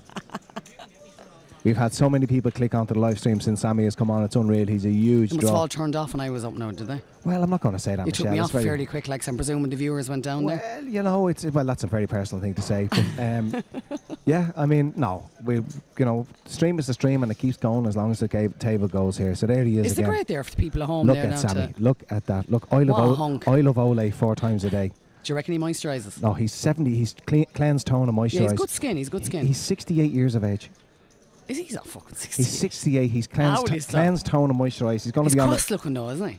What? He's cross-looking. It's a tight chair. That's all it is. No, he is cross-looking. Not at all. He's a gent. Lovely fella. Wouldn't have a bad word said about Sammy. And tell me this, Mick McCluskey still in, my old pal. Mick McCluskey, incredible. 174 years of age. Like, what's he doing here? Is he amateur? There he is up in the far top I see right-hand him. corner Do you of the reckon room there. Now, here's a good question. I said this at the table earlier on. Do you reckon he washes that hat? It must be stink like. Like he'd have to take the badges off to wash it because they'll go rusty. To be fair to Mick, I've never smelt them that close, so I've never had any. I might actually ask him, can we smell it later on? Take it off and have a good whiff. It just sees it's smelly. Walk away and let us know. Let us know. Like, why do you think Mick is here? It's the amateur, this is for the amateur players who want to, Because get the feel of a big event. Mick would consider, that's Mick in the top right-hand corner of the camera there with the hat on. Mick would consider that there's massive value in this game. I mean, as you said yourself earlier when we were talking about the 200 game, there's over 32 grand up for grabs here. Do you think many thought that, the likes of Mick? Yeah, there's going to be a lot of amateurs here now. But it's the amateur championship of poker. You're going to have a lot. Like, listen, we saw all the satellites and all the bits and pieces that were going on, and in the satellites, you saw people were qualifying for €10 games around the country. Yeah. So when you've got that level of player who's coming in, with all due respect to the players, that level of inexperience, these Value. players are going to be value. And if you've got a lot of people who are qualifying online on boils and all that for very small 20 quid buy-ins, true. again, And there's a lot of live stats around the country. Michelle, anything that has a massive amount of satellites, whether it be an Irish Open, a Winterfest, whether it be an ACOP, whether it be a UK IPT, anything with a massive amount of satellites is going to be the best value you'll ever get because people are qualifying at a level of $10 and $20 and stuff like that. When you've got a game like JP's game a couple of years ago for $7.50 and everybody is buying in direct, that's the worst value in the world. It's a tremendous game to play, but it's the worst value in the world because everybody there has either won a ticket in a super satellite, maybe 10 or 12 tickets, or they've bought straight in. Yeah. If you bought straight in for $7.50, you know you have a level of game. Yeah. Whereas here, there's a massive amount of Small value. buy-in, yeah. Massive amount of value. And Mick McCluskey. He's some luck box, isn't he? Well, Mick hasn't bought a drink since 2001. And No, then I'm sorry now. I know last month he done a couple of did, little he things did. there. He bought a few drinks. bought me a few. We thought the doctor gave him the bad news. I mean, Mick hasn't bought a drink since forever. Yeah. I might get a few out of him later on now and see, but he knows I have the bottle. He knows. One or two players who had bedrooms for tonight who no longer need them. The bet's not yet been Sammy O'Brien gets them all in. interested in staying at the hotel tonight. Against our short stack player, Jacks against 10s. Who was the 10s? Sammy got the 10s. Sammy has the 10s, yeah, it was a tough call. I think he has to make the call. Let's see that flop. It's Queen 7-6, no help for Sammy as yet. Let's see the turn. It's an 8 of spades. He's got a gutter ball now. And it's an ace of spades. The flush, jack high flush takes the win. So best hand wins the pot. And we get a little double up there. It's not going to hurt Sammy too much. It's not going to affect his stack greatly. I think he's dwelled on it anyway to consider whether to call the push, and Sammy gets it in. We're looking at, the gentleman has about 15k, maybe something around that, maybe a little bit. Oh no, he's got more reds in behind. I didn't see them. So he's got a decent little stack there of about 25 now. So I think Sammy had to call there with the 10s. Yeah. I think it's a valid call. You're never going to fold in that position. And the other guy is about 30, so we got them in for 15. Cost Sammy 15k off a stack. And as you can see, Sammy O'Brien there in seat 5. Sammy has a stack of purples, stack of reds. So a little bit of a hit, but you know what? When a fella gets it in against you, Michelle, you lose 15k with Sammy's stack. You can kind of live with it. It's not so bad. It's a pretty standard call anyway with the 10s. Imagine he was up against Sammy's aces and he hits the jack high flush, huh? That's the way poker goes. It can be a terrible, sick game, can't it? Sick game, all right. Okay, we have fold in seat 7, 8 and 9. That's Brian, Sammy O'Brien in the big blind. Seat 1 and 2 fold, seat 3. So we've got blind on blind action. He's going to give that up because they're afraid of Sammy. You actually played it for 3 days there, Clane? I played it for 3 days in Clane. You didn't cash, did you? No, that's tough. Weekend after weekend. I finished 31st in Clane. That is tough. 3 24 days. paid, and I finished 41st in WPT, and around 30 got paid as well. So, you know, it's tough going though. 3 days of it with no money. Yeah, it's a small buy-in as well. Do you know what? Believe it or not, it's even harder when you've got the small buy-ins, a 200 quid game or something. Putting into 3 days, it hurts. Believe it or not, it hurts a bit more when you bust out without. I know that sounds ridiculous, but for a smaller buy-in, you feel like you've worked very hard for like a min cash of 400 or 500 quid or something like that. At least if you bust out like WPT, I was on the outer bubble, and I busted out of that. Now the min cash in the WPT was nice. I think it was 1650 or something like that. Right. But I mean, I was there to win it, so I kind of gave myself every opportunity. So ran deep. I always run fairly deep. I never do that in too silly. I kind of play low ball poker, which is kind of hitting, play hand for hand. A lot of guys, like, I mean, I'm always amazed. And a lot of talking. Well, yeah, a lot of talk. But these guys like Noel O'Brien and all, who's like Noel has unbelievable results in the last couple of years. Yeah, he has. These I go over and they say like starting stacks at 20, and I say, how are you doing? I say, I'm flying. I'll say this person, I'm flying. I've got 28,000. I think I'm great. And I'll say, oh yeah, great. How much have you got now? I've 98,000. I go, holy shit, how do you do it? Yeah. They play high ball poker and I play the low ball stuff. So good luck to him, and he gets the results. So well done to Noel. He's done well. Okay, we have Denise flat calls here in earlyish position, and Eamon Connolly in seat 1. He's re-raised it to 4k. What's she going to do? He's initially raised, not a re-raise. And if she's got a big hand here, I think she's going to flat it. What has she got in chips there now? Can I put her on the hand now? Can I tell you what her hand is? Right, go on. King Queen. I'll go for Ace 10. No way Ace 10. She's raised you don't with think Ace 10. So? No, she's either got a small pocket pair or King Queen. Ace Queen 5. Let's see. She's a small pocket pair, or she's got King Queen. I'm going with the Ace 10. Oh, you could be right. Yeah, I think Jesus, I'm right. I think you're after wrong. doing me. We'll ask her afterwards, will we? She had the ace. I don't like her play if she's got a bad ace there. Oh, swimming. No, but I don't like her play if she's flat called for the 12 and then Eamon is raised to 4 and she's flat for the 4 with about 12 or 15 or about 13k behind her. I think your two options are to push or fold in that position. Yeah, well, I agree. I don't like flat calling for a 30-year stack or a quarter-year stack in that position. My opinion, that's all it is. Let's see the outer tables. Bob Tate is still in there. Achaidanu. Bob got the... Do you think he's the image of my brother? Yeah, he's very like him. He's a fatter though. He's fatter, isn't he? No, he's more. There's more man in him. Michelle, we're live on a live stream here. You don't say fatter, okay? Well, he's more plumper. No, Michelle, he's got more loving in him. That's all. The camera adds 10 pounds though, doesn't it really? Yeah, and there's 2 cameras on him to be fair. So. Did you see the Piper coming in with Bob Tate there tonight? I thought it was. Yesterday was Robert Tim Burns. Farrelly. No, it was Robert Burns' It was day Robbie yesterday. Burns' day yesterday, and they celebrated seemingly on a Saturday. Fair play so to him. well done to Nice them. man, Bob. Okay, we got under the gun folding. Denise is folding Eamon Connolly, who got outplayed by Denise. Mr. Cover the Mouth is still in. Mr. Yeah. If you get him a bit of Bonjela or something, he might be all right. I'd nearly go up and ask him why. Just why, like? Ask him. Will you do me a favour? Ask him why when he's not in the hand does he still cover the mouth? I can't understand. It looks weird. Okay, he folds.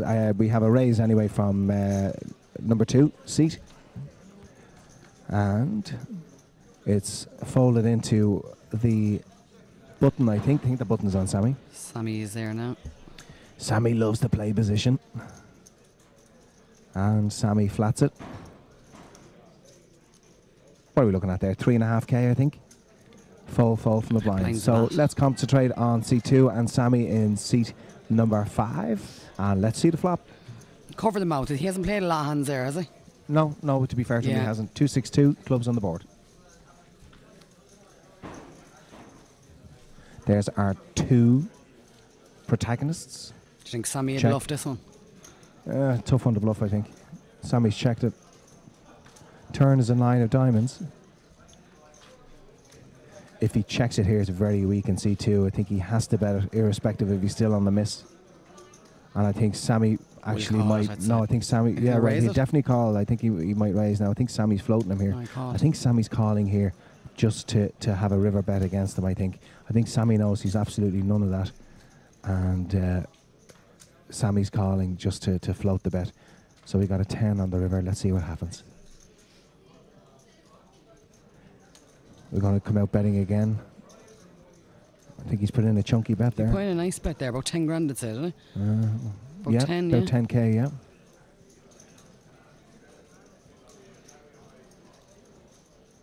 Sammy's going to fold. Yeah, I mean, I think this is a great opportunity to put a bet in, to be honest with you. I think Sammy's floating. I I actually reckon think they've both missed. But I think Sammy has absolutely nothing on the turn, and I think you have to have a plan. If you have nothing on the turn, you don't really want to be calling just to hit. Yeah, You want yeah. to be doing something Oh, if I he think misses. he could be Maybe he's right, going to I do know. it. Maybe he is going to do it. He looks like 10k in the hand here. He might go on a flat. What do you think? You know, I don't think he's got small pocket He's pair, just maybe? calling him. Small pocket pair? Your man's folding. I think he's folding. He doesn't want to show them. He's got, what has he got? Come on, shows the Ace. hands. He's fold. He's not even shown. And does Sammy Sammy have? shows. Ace Queen. Ace Queen, he called him an ace high, yeah. It was a good call by Sammy. It was. But I mean, if Sammy thinks if he's good on the turn, you don't really want to be calling the turn to hit on the river. If you think you're good, you're good. If you get unlucky on the river and you call, then so be it, you know. I mean, the pre-flop raiser, he checked the flop. Sammy's going to call the flop anyway, I think, even if he bets it. Yeah. Check the turn. I'm assuming our gentleman in C2 had some kind of suited connectors or something down the bottom end. But Sammy O'Brien, nice call on the river there by Sammy. And Nice he little adds, pot as well. Yep, he adds another 34, 35k to a stack. Well, of course, 17 of that was his own. Yeah, he's a nice stack there now. Well done, Sammy. How many's left, Phil, anyway? Well, the last time I looked, it was 113. I assume we've lost. Is that Kevin Cole walking past that camera there? Is it? We had 113. Ali, Albie might be able to tell us. Albie, how many have we got left? Oh, 98 when I last looked. Could be. Well, then we'd be down to about 92, 91 maybe. And 84. We've lost a chunk of players. Yeah, 84. But I suppose we have to. We're going to wrap up tonight at 12 o'clock. So we're going to come back with a lot of players tomorrow. So 1 o'clock start tomorrow. It's all the one to me. I won't be one of them, unfortunately. You're here for the weekend. Good luck to you. Sammy has been extremely active in this game.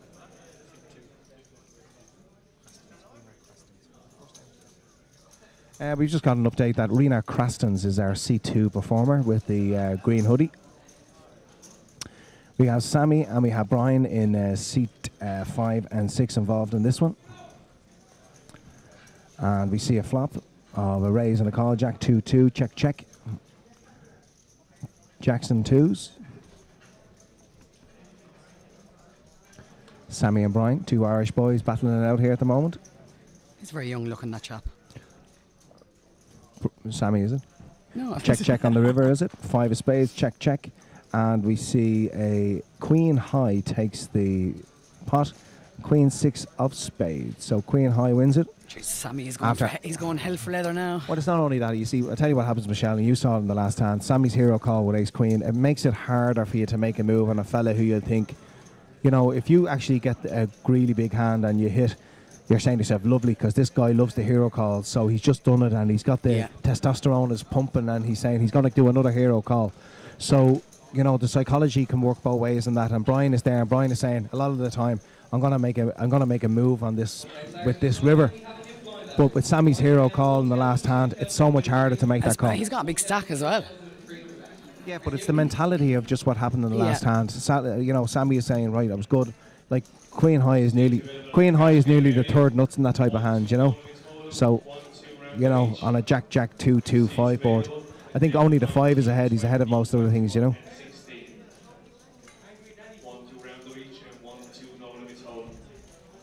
You're on the coffee, Phil? On the tea. It's been a long day. Well, you must sore throat now at this stage. Nah, grand. It's kind of used to all this spiel. It's like playing poker. It's true, you may as well be sitting down there and up here.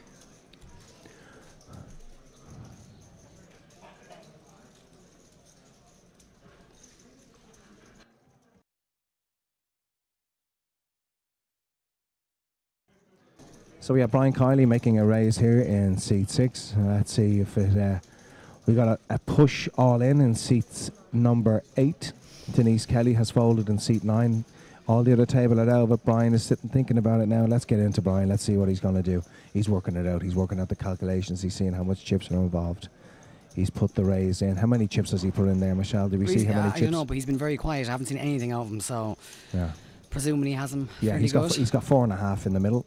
And the other gentleman is the purples there, so the other guy's about 25, is it, or something like that? I don't think he's going to call is here. Is there 3 pinks there? I think there's 3. 15, yeah. Yeah, I think he's got... I'd say about 15. Oh, well, the 3 pinks are 15 alone. That's what I'm saying, but there's only 100 underneath it, about 15. Are they his? They're all his, yeah. 25. Well, I think they're stacks of 5. Yeah. So I think he's got 25 plus the 3 and the 4. So I think, I mean, unless Brian has a real hand here, he can't call. He has to fold. He folds face up and shows ace queen or something like that, is it? Ace queen? Yeah, it's a good fold. I like that fold. A lot of people won't like the fold, but I like that fold. Well, yeah, we haven't seen anything now of this chap, like, not a thing. The man hasn't done an awful lot. He's been saying very inactive. Listen, do you know what it is? Let's think about the range of hands that your opponent has in those positions. First of all, you're only in for 4.5k. If the other guy had, say, 12k or 10k, it's a snap call with the ace queen. It's a no-brainer. Yeah. 25 hurts Brian's stack. What's he up against in that position? He's either racing or he's behind. Let's be honest about it. It's unlikely. Like, okay, there's a slim chance it's ace jack. It's not ace 10. It's ace jack. I don't think it was ace jack. It's ace king or a pocket pair. Pocket pair, yeah. He's never in great shape there, and he doesn't need to race for a third of a stack in that position. He's only got 4.5k, and I think you fold all the time. It's a good fold. It's a disciplined fold. Poker tips here from Phil Baker. Sure, we have to talk about something. Well, that's true. It's a huge thing. It's a huge flaw in a lot of players who are only starting the live game, in that they just look at the cards that they have. It's the most important thing in poker is nearly the stack sizes, more so than the actual cards that you hold. Cards that you can call a certain stack size, you have to fold to another certain stack size with certain hands. So ace queen in that position to a 25k or 26k all in is different if it's a 12k all in. You call there if you've got 12. If it's 12k all in. It's not a lot more to call. Whereas, but I mean, it's so important. It's the working out of the stack sizes as well. We got an all in and a call from a short stack in seat 4. A gentleman who's barely played a hand. He's got ace 5, and Sammy O'Brien wakes up with ace king. He's unreal. He's some man. He is a machine. 7-7 queen. He's got outs. A queen helps him. The all in. Queen, a 9, a 5, or an 8. No good. So we lose another player off Sammy's the feature table. On fire. He's a machine. He's fire, a lean, mean, crumbling machine. Sammy O'Brien. Remember Sally O'Brien, do you? And the way she might look at you. Yeah. We're showing our age now. Yeah. There's Sammy O'Brien and the way he'd look at you. You're talking about the way he'd look at you. Yeah, Not like Sally O'Brien, though. Sammy O'Brien and the way he might look at you. There he is. A machine. He has that look about him. He's a gent. Eamon Connolly's been very, very quiet in C1. Yeah, noticed that. I think he's watching telly there on his computer. Another nice man. Gentleman. An absolute, possibly one of the nicest men in poker. Yeah, gentleman. A lovely fella. Himself and Nick O'Hara are busy with the Vegas Nights. Nick has shown a nice tan there after being in the Bahamas there last week. I don't think his arse saw the sunshine at all. I did see a picture of him on Facebook, kind of lying off in a sun lounger. He was very pasty looking compared to the rest. And everybody else are all chilling out. He's with the t-shirt. Yeah, he was Irish fellas put t-shirts and all on. But he's a colour in his face now. I can see it in his face. Yeah, that's high blood pressure. I don't know if he worked at all over there because it looked like they were having a great time. I know. I think he did. Like Nick is very work conscious. Do you know he's possibly the most eligible bachelor in Irish poker? Oh, he's a bachelor, is he? He is, yeah. Right. He has his own house, his own car, his own hair and his own teeth. I'm on it. Get in there. One of the best TDs in the country, in fairness. Unreal. Lovely, lovely chap. Might do a session with him later. Are you hanging around for a session later? No, I've a load of things to do, Michelle. We have to do some wrap-up work at the end of it, and then I have to go home. I have to babysit, believe it or not, at 12:30 tonight. Is the rain going out at 12:30? She is. Things are so bad at home. 12:30. Things are so bad at home, I have her hooking. I might join her. Leeson Street, is it? Well, yeah. Or is it Benburn Street or something like that? Or books about that? You know more than me. I don't know. Let's see a flop. Okay, it's 9 Jack 9, 2 diamonds on the flop. Aim is better. It's you know the little angle that we have here. It's difficult sometimes to see. Seat 1 and what's happening in seat 1. I assume Eamon has bet out the flop. Getting busy there now, yeah. He is. He's getting thrifty and busy. Look at him. Look at him. Big Celtic supporter. Yes, indeed. Which that's confident face he's showing 5k pot. 5k he's put into the pot, I should say, on that flop. Let's see what happens around the rest of the table. We have Denise. It's herself again. They've had a couple of tete-a-tetes. Yeah. Do you think he may be bullying her? No, I think he has a hand. I think he might have 10s or 8s or something like that. I think it's the kind of flop that you have to bet it out. I think if Denise has a jack, it's a snap call. I think obviously if she has a 9, it's a snap call. And she's that short stacked that she's falling there with. No, she's more there. Look. What she got? I can't see. Oh, please let me see how many chips Denise has. She chips in behind. She had to have. Oh yes. Yeah. You just the thing is. There we are. I could not see them. They were well hidden. She's about 23, 24. Nah, less than that. Is that 3? 2 purples. 2? Is it 2 or 3? Yeah, just the 2, I think. About 18. A little under 20, yeah. Yeah, about 18. I'd say too. she has. Yeah. What are the blinds at now? Are they still? Blinds are 12, aren't they? 6 and 12. I think. They were. I tell you one. The one thing we do not have here is it's just the way it is. It's the way we're positioned here. We don't have the blind increases, but we are listening to the announcements from the TD here in the Regency Hotel.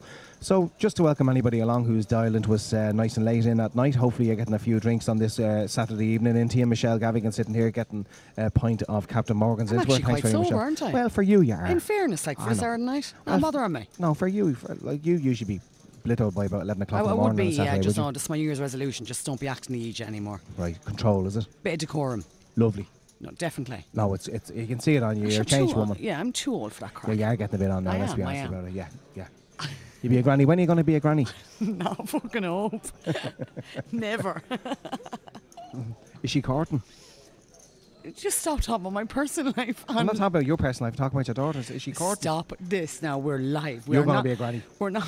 You're going to be a granny. I'm telling you. You're going to be raising another child very shortly. When the rain grows up, you're going to know all about it if he's like the father. God help us. How dare you? My you angel. give it Baker, you got to be able to take it. All right, fair enough. All right, we have our short stack Denise, who she's on about 18k. She's after raising in seat 9 here. We have a new player joining us in seat 4.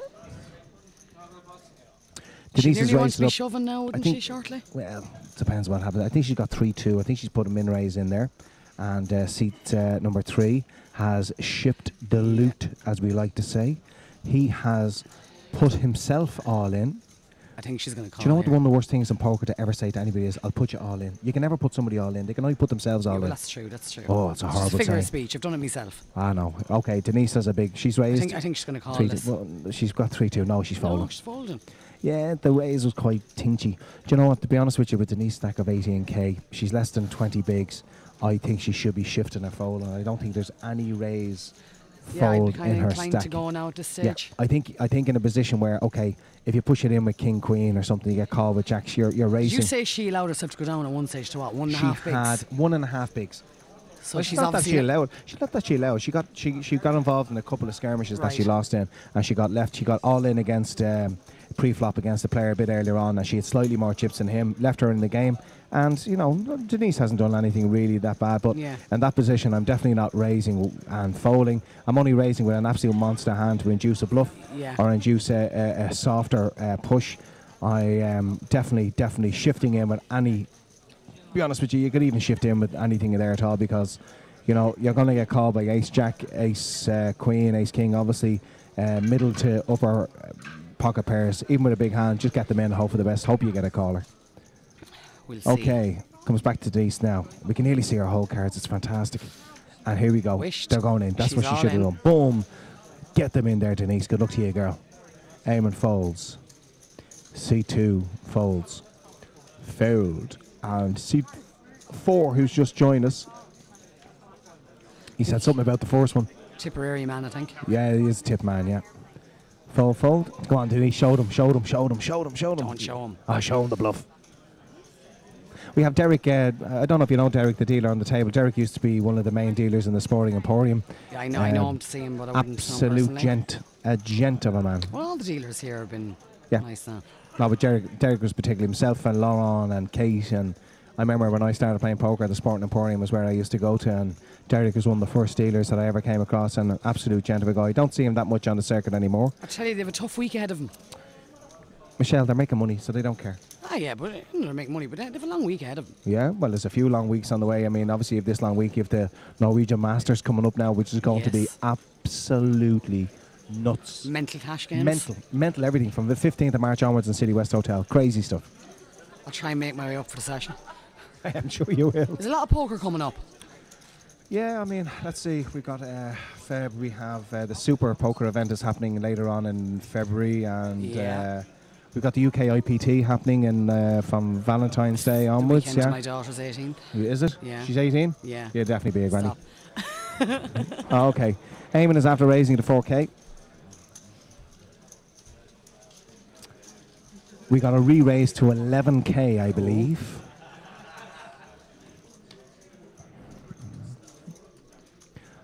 Small and big. Sammy O'Brien. Sammy's going, oh, thank God I didn't get a hand there. I might have to get involved. Sammy's relieved not to have a hand. Eamon Connolly very, very, very quickly folds. Eamon is always giving that hand up there. Raised light and got caught out, basically. Dropped. He dropped the heart. Give us a look at his face. Hold on, here we go. There he is. In case anybody was worried about him. C2. There he is, unmasked. He looked like he didn't shave. Maybe that's what's wrong. Yeah, you think? Oh no, he's only covering one half of his face. Yeah, that's true. No, it's actually... How long do you think it'll take him to actually cover up again? He's just tidy up the chips. Tidy up the Obviously chips. he needs two hands. Kinda. But why does he put it up while he's not actually in a hand? I am actually going to ask him when I see him. I am going to ask him. I think he might be a foreign lad. It could be just a habit. And let's be honest about it, Horsey. You know what, Shelley, you have to come with subtitles sometimes, you know. So you tell me. Am I that bad? Ah, shocking. This is me in my best accent. That's what I'm saying. It's shocking. That's your telephone voice, and you're still shocking. Yeah. What can you do? There's nothing you can do. I can't. There's nothing I can do about it. Like just. I don't blame you. I blame the parents. Yeah, well, that's true too. You're all used to me at this stage, you know. I know. Well, I can understand. Did you give a little shout out to Danny Maxwell there and all the good work he does? Unbelievable. I said Isn't it he all, and his fantastic? new promotion and all. And even after him attempting to bar you off IPB for a couple of weeks, I left all that stuff No, alone. then I'll never be banned off IPB. Listen, Michelle, I told you before, you're not. I know you think you're a little Miss IPB, but you're not allowed. Like the contribution. Danny's just saying, have you ever been banned? The contribution. No, I've been banned a couple of times. Okay, Eamon is raised to 4K. He gets called by our newest player from Tip. Is he From Tip man, he's a like tip yourself? man, yeah. I think he's a tip man, yeah. I think Michelle, he's a big originally Celtic from poker Tip. follower, I think. Is it Celtic or Celtic? I say Celtic. Some people say Celtic. No, I always say Celtic. I think it's Right. Celtic. It depends, I suppose. Let's get in on the boys involved here, the two lads. Let's see that flop. King 7 Jack, 2 spades on the flop. And it is up to Eamon to act first as C4 Very is on the confident button. looking and they're Eamon going all just in. jams them in. I don't know. I don't think he has a king. He doesn't look too happy. No, but I don't think Eamon wants a caller here. I don't know. I thought he was very confident No, shoving them I in. don't think He Eamon wants a folded in caller. It's a big jam. I got to see what the other guy's chip stack is, but do you not want to call it there, Michelle? If you've ace king there, you want to call him, am I right or wrong? 2 spades there as well. No, sure. Listen, the biggest myth in poker is about flush draws. Okay. Yeah, I know everything. Because Flush draws. you know when people overbet the flop because there's a flush draw there. If I'm sitting there with I enough do flush it. draw, I actually do but it. if I'm sitting there with enough flush draw, it doesn't matter what you bet. I'm never going to get off the hand. So your Yeah, whole yeah, idea it's of true. you pushing hard on the flop to get rid of I the do flush it all draw. the time. I do But it all the would you time. not just call or bet light and just get this turn? Because when you bet heavy on the turn, it's much harder for them to call because they've lost their value. They're now 4 to 1 to hit yeah. it instead of 2 to 1. Yeah. I don't agree with it. Larry Ryan, sure, he's from Tipperary. He'd have to be called Ryan, wouldn't he? Definitely. Is there anybody from Tipperary not No. called Ryan? Actually, in some parts of Tip, there's a nickname with the Ryan because there's that many Ryans. You're unreal. You know. Friends of mine, Gary Ryan, all his family, all Tipperary people. It's unreal. Tip people are lovely people. Are they? A lot of people think I'm a leash, but I'm not. I'm Tipperary. I know you're Tipperary. When did you get extradited? Well, actually, I was born in Scotland, so I'm I'm a bit of a knacker, actually. Well, no, don't say that. Don't say that. You're a nomadic kind of individual. I like to travel. It's true, that's okay. I like to travel myself. Okay, so Denise has she flat? Oh no, she's bashed them. Denise is all in. Yeah, I couldn't even see. It didn't look like an all in there. It's just the angle that we're here, and we get a better view of it there. There she is. The chips are in the middle. And who is thinking about this? We have the big blind, her old nemesis in the big blind. He's contemplating. He is contemplating. It's hurting. The feel. He's got a marginal hand. He's saying this woman has jammed in an early position. He's looking around for some guidance. He's looking at the poker clock behind him, thinking about what the... Oh, he's folded. That's the coolest fold of all time. He's watching the telly behind. Look at Denise's face. Have a look at Denise's face. She's breaking her heart laughing. Have a look at his face. He's not too happy looking. No, he was saying, he was thinking about how much longer have I got to go and how much longer go. And Denise is laughing there saying, what the hell is he up to? She's a nice woman. I like Denise. So Denise Kelly had 1.5 bigs, and she has come back to take it. We're zooming in on the T-shirt there. What do you think that T-shirt is all about there? Is it a poker T-shirt? It's like like a music festival T-shirt. Albie is now zooming in on Denise's top like a pair of... Yeah, he's after looking. He's after getting away there. Cause I hope you didn't do that to me when I was up there. Well, we didn't have a big wide enough lens for you. Oh my God, Phil, you do come out with him. There's Sammy. Sammy. So, first to act is Denise, then the action falls around to Eamon. Let's go around live with these people. Let's see what's happening. Eamon gets that raise in. He usually likes to raise 4K. There he is again, covered up. C3 fouls. Mr. Ryan from Tipperary fouls in 4. Sammy the legend O'Brien. Fold. And we get around to Denise. So Denise is under the gun, so our big blind, small blind folds. There's that gentleman there again. There's Brian and Sammy O'Brien. That's John Ryan from Tip. C3, we have no information. C2, I was told this gentleman's names earlier on, but I forget about it. I'd like to apologise. And there is Mr. Eamon Connolly, who's after getting that raised through. And once again, just want to remind everybody, Eamon bid €350 for our Celtic top and for charity here tonight. So well done to Eamon Connolly. Well done to you, sir. Let's check out the outer tables again. Okay, still the same faces. We see Bob is still there. We see Jarlath is still there in seat 1, the nearest table to us. I see McCluskey is still there. Roberto beside him is still there. Big Derek, Big Del Boy. Have you ever see that name on boards, Big Del Boy? This chap here? No, in the purple. Oh yeah, that's him. Del Boy Mac or something. Del Boy Mac, yeah, he's 6'7" and built like a wall. Yeah. And then who's next to him? That I know that chap. I actually don't like playing with him. He's not a bad player. He's a very good player. What's his name? His name escapes me. He's the same. What's that word I'm looking for? Demeanour all the time. He doesn't laugh. That's all good players do that. Yeah, I was only talking about this earlier on. It's a big weakness in a very inexperienced player. Whether you call, whether you fold, whether you raise, whatever you do in poker, it should be always done at the same pace. That's him. He is the exact. Whereas if you take 5 seconds to do a fold, I'm a high fiver, fist pumper. Yeah. I'm a disaster. If you jam call, sometimes jam call is a weakness, a kind of a sign of, well, I'm not folding to you. It's kind of like a kind of an attitude kind of thing. So look at the different type. Look, he's very quiet, same way all the time. You're a talker. True. Do you know what I mean? There's a reason why I talk, Michelle. The people think I only talk to wreck people's heads. Sammy O'Brien has just made a raise here, and he's after getting reshoved by the clock watcher. Sammy's asked for a chip count. Sammy does not like this. There's not an awful lot more to go into the middle, Sammy. So I think he has to call. He's called. Sammy shows pocket 8, 9 suited. Yeah. Of spades. And I think it's something like, is it Jack Queen? It's 2 picture cards anyway. King Queen? Is it King Queen? So we got 8, 9 of spades. Is it King Queen or something like that? I couldn't see it. Oh, it's Queen Queen. Queens. Oh, even better again. Nice little pot. And the flop is 10, 3, 5.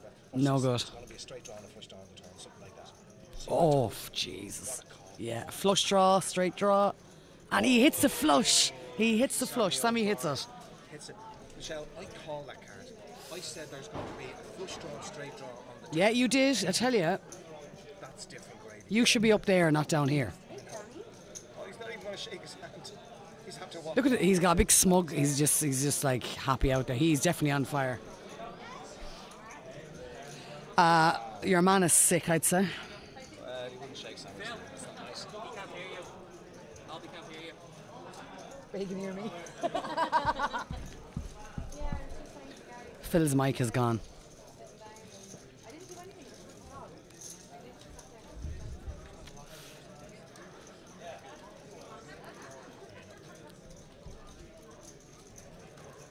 I have to give him the greatest call of all time there. I'm after saying. Nobody heard you. Bring it straight draw, flush draw.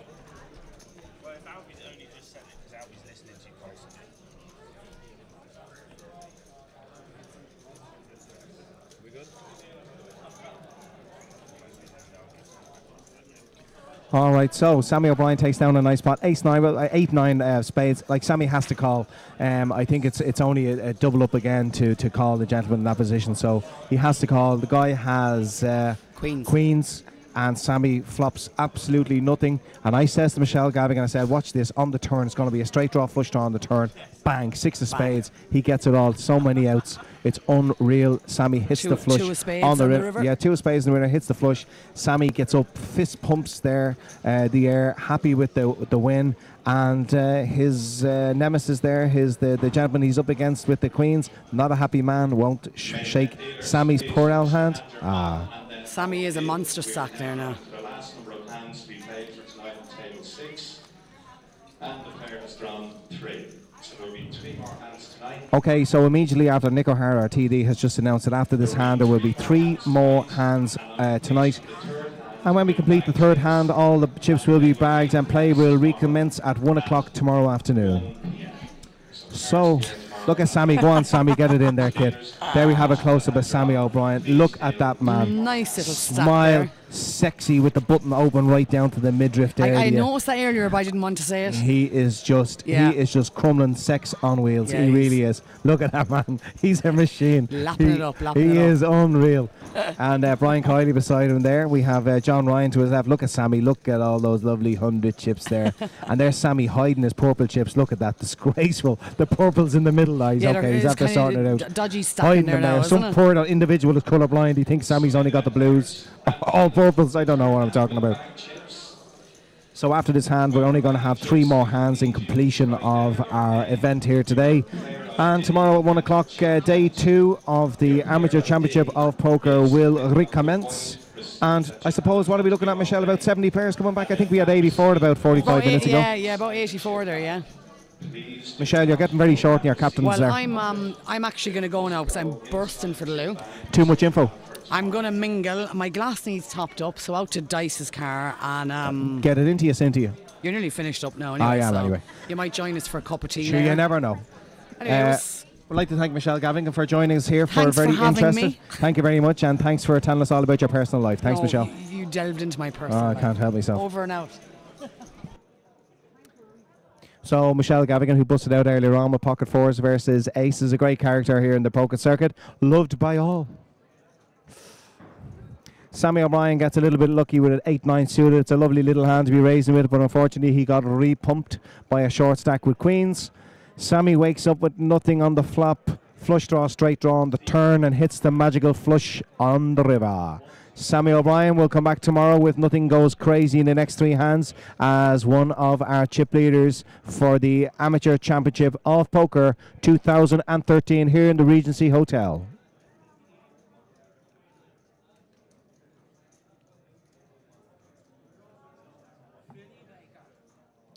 The legend. 3 more hands there tonight, and then we'll wrap up our live stream of events here today. The Regency Hotel. Don't forget there is a Multitude of events going to be happening here over the next 7 days, and the schedule is on Facebook ACOP, or indeed go to your homepage if you're watching our live stream, and we've got a multitude of scheduled events going to happen over the next 7 days.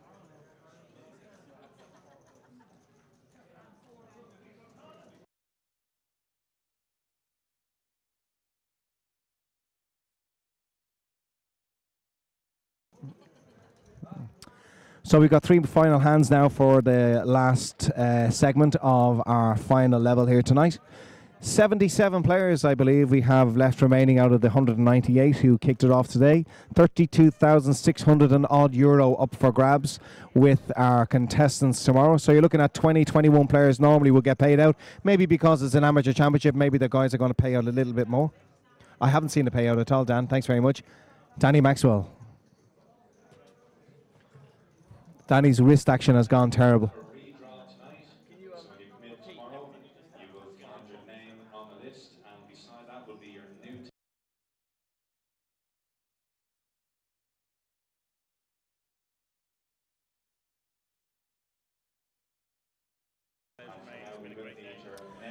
So this is it, the last final 3 hands of the night. Eamon Connolly just folds there, and 77 players remaining out of the initial 198 with 32,600 and odd euro to be divided unequally amongst players tomorrow. Danny Maxwell has just handed me a list of notes that is supposed to have the... here we go, we have it here. Okay, so 16th to 18th is going to receive 325 euro. 13th to 15th will get 400. 10th to 12th will get 525. 9th place will get 690. 8th place gets 900. 7th place gets 1225. 6th place is 1670. 5th is 2200. 4th receives 3,050 euro. 3rd home will get 4,125. 2nd will get 5,960, and the winner will take home a very cool and impressive 9,100 euro for the Amateur Championship of Poker here at the Regency Hotel, and all still to play for tomorrow as we get into our final couple of hands.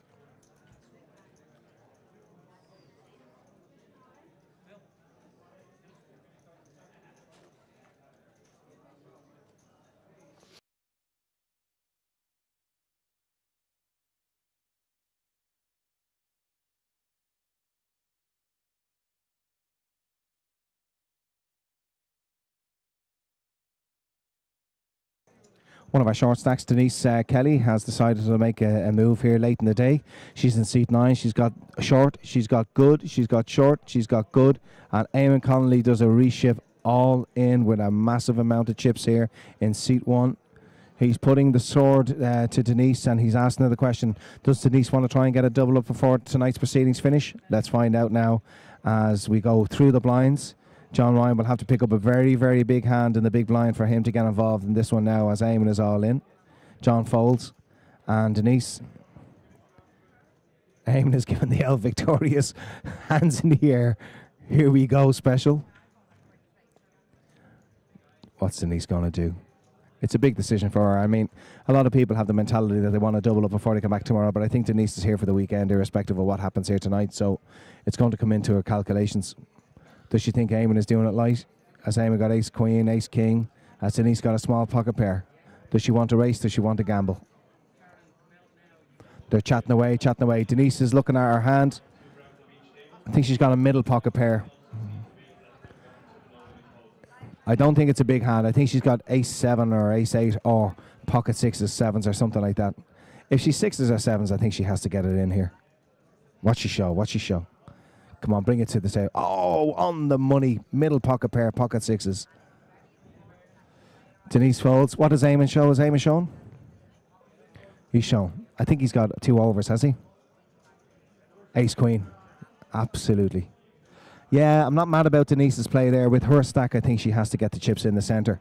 She should take the, you know, with a short stack, if you're raising, you should be never raising and folding in that position with a very short stack. With the 6s and less than 20 bigs, there's only one move. She has to shove. In that position, if anybody has ace 10, ace 9, or if they have 7s or 8s, they can feasibly fold in that position. So she's getting, you know, statistically superior hands to fold to her in those positions. So, again, I don't like the raised fold there whatsoever from Denise, and she's made a decision for herself. She's basically told people that she's willing to raise and then fold to a re-raise.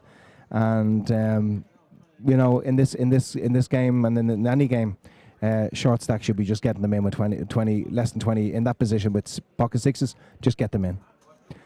All right. The main event has now wrapped up for the day. The final tally, I was told last information I got that we had 77 players remaining. We have 32,600 and odd euro to be balanced out unequally tomorrow by our top 18 players, and we wish everybody the best of luck when you join us again tomorrow. So from everybody here at the Amateur Championship of Poker in the Regency Hotel, from myself, from Gar, from Albie and from Danny Maxwell, we'd like to thank you all for listening to us here this evening. Hope you enjoyed the stream. Great entertainment. Best of luck to everybody. Join us again tomorrow where the action will recommence at 1 p.m. If you want chip counts and all relevant information to do with the event, check out our Facebook page on ACOP, or indeed go to the home menu on your live stream website and you can check those chip counts out a little later on. From all here this evening at the ACOP, thanks for listening. Hope you enjoyed the viewing, and the best luck to everybody. See you tomorrow at 1 p.m.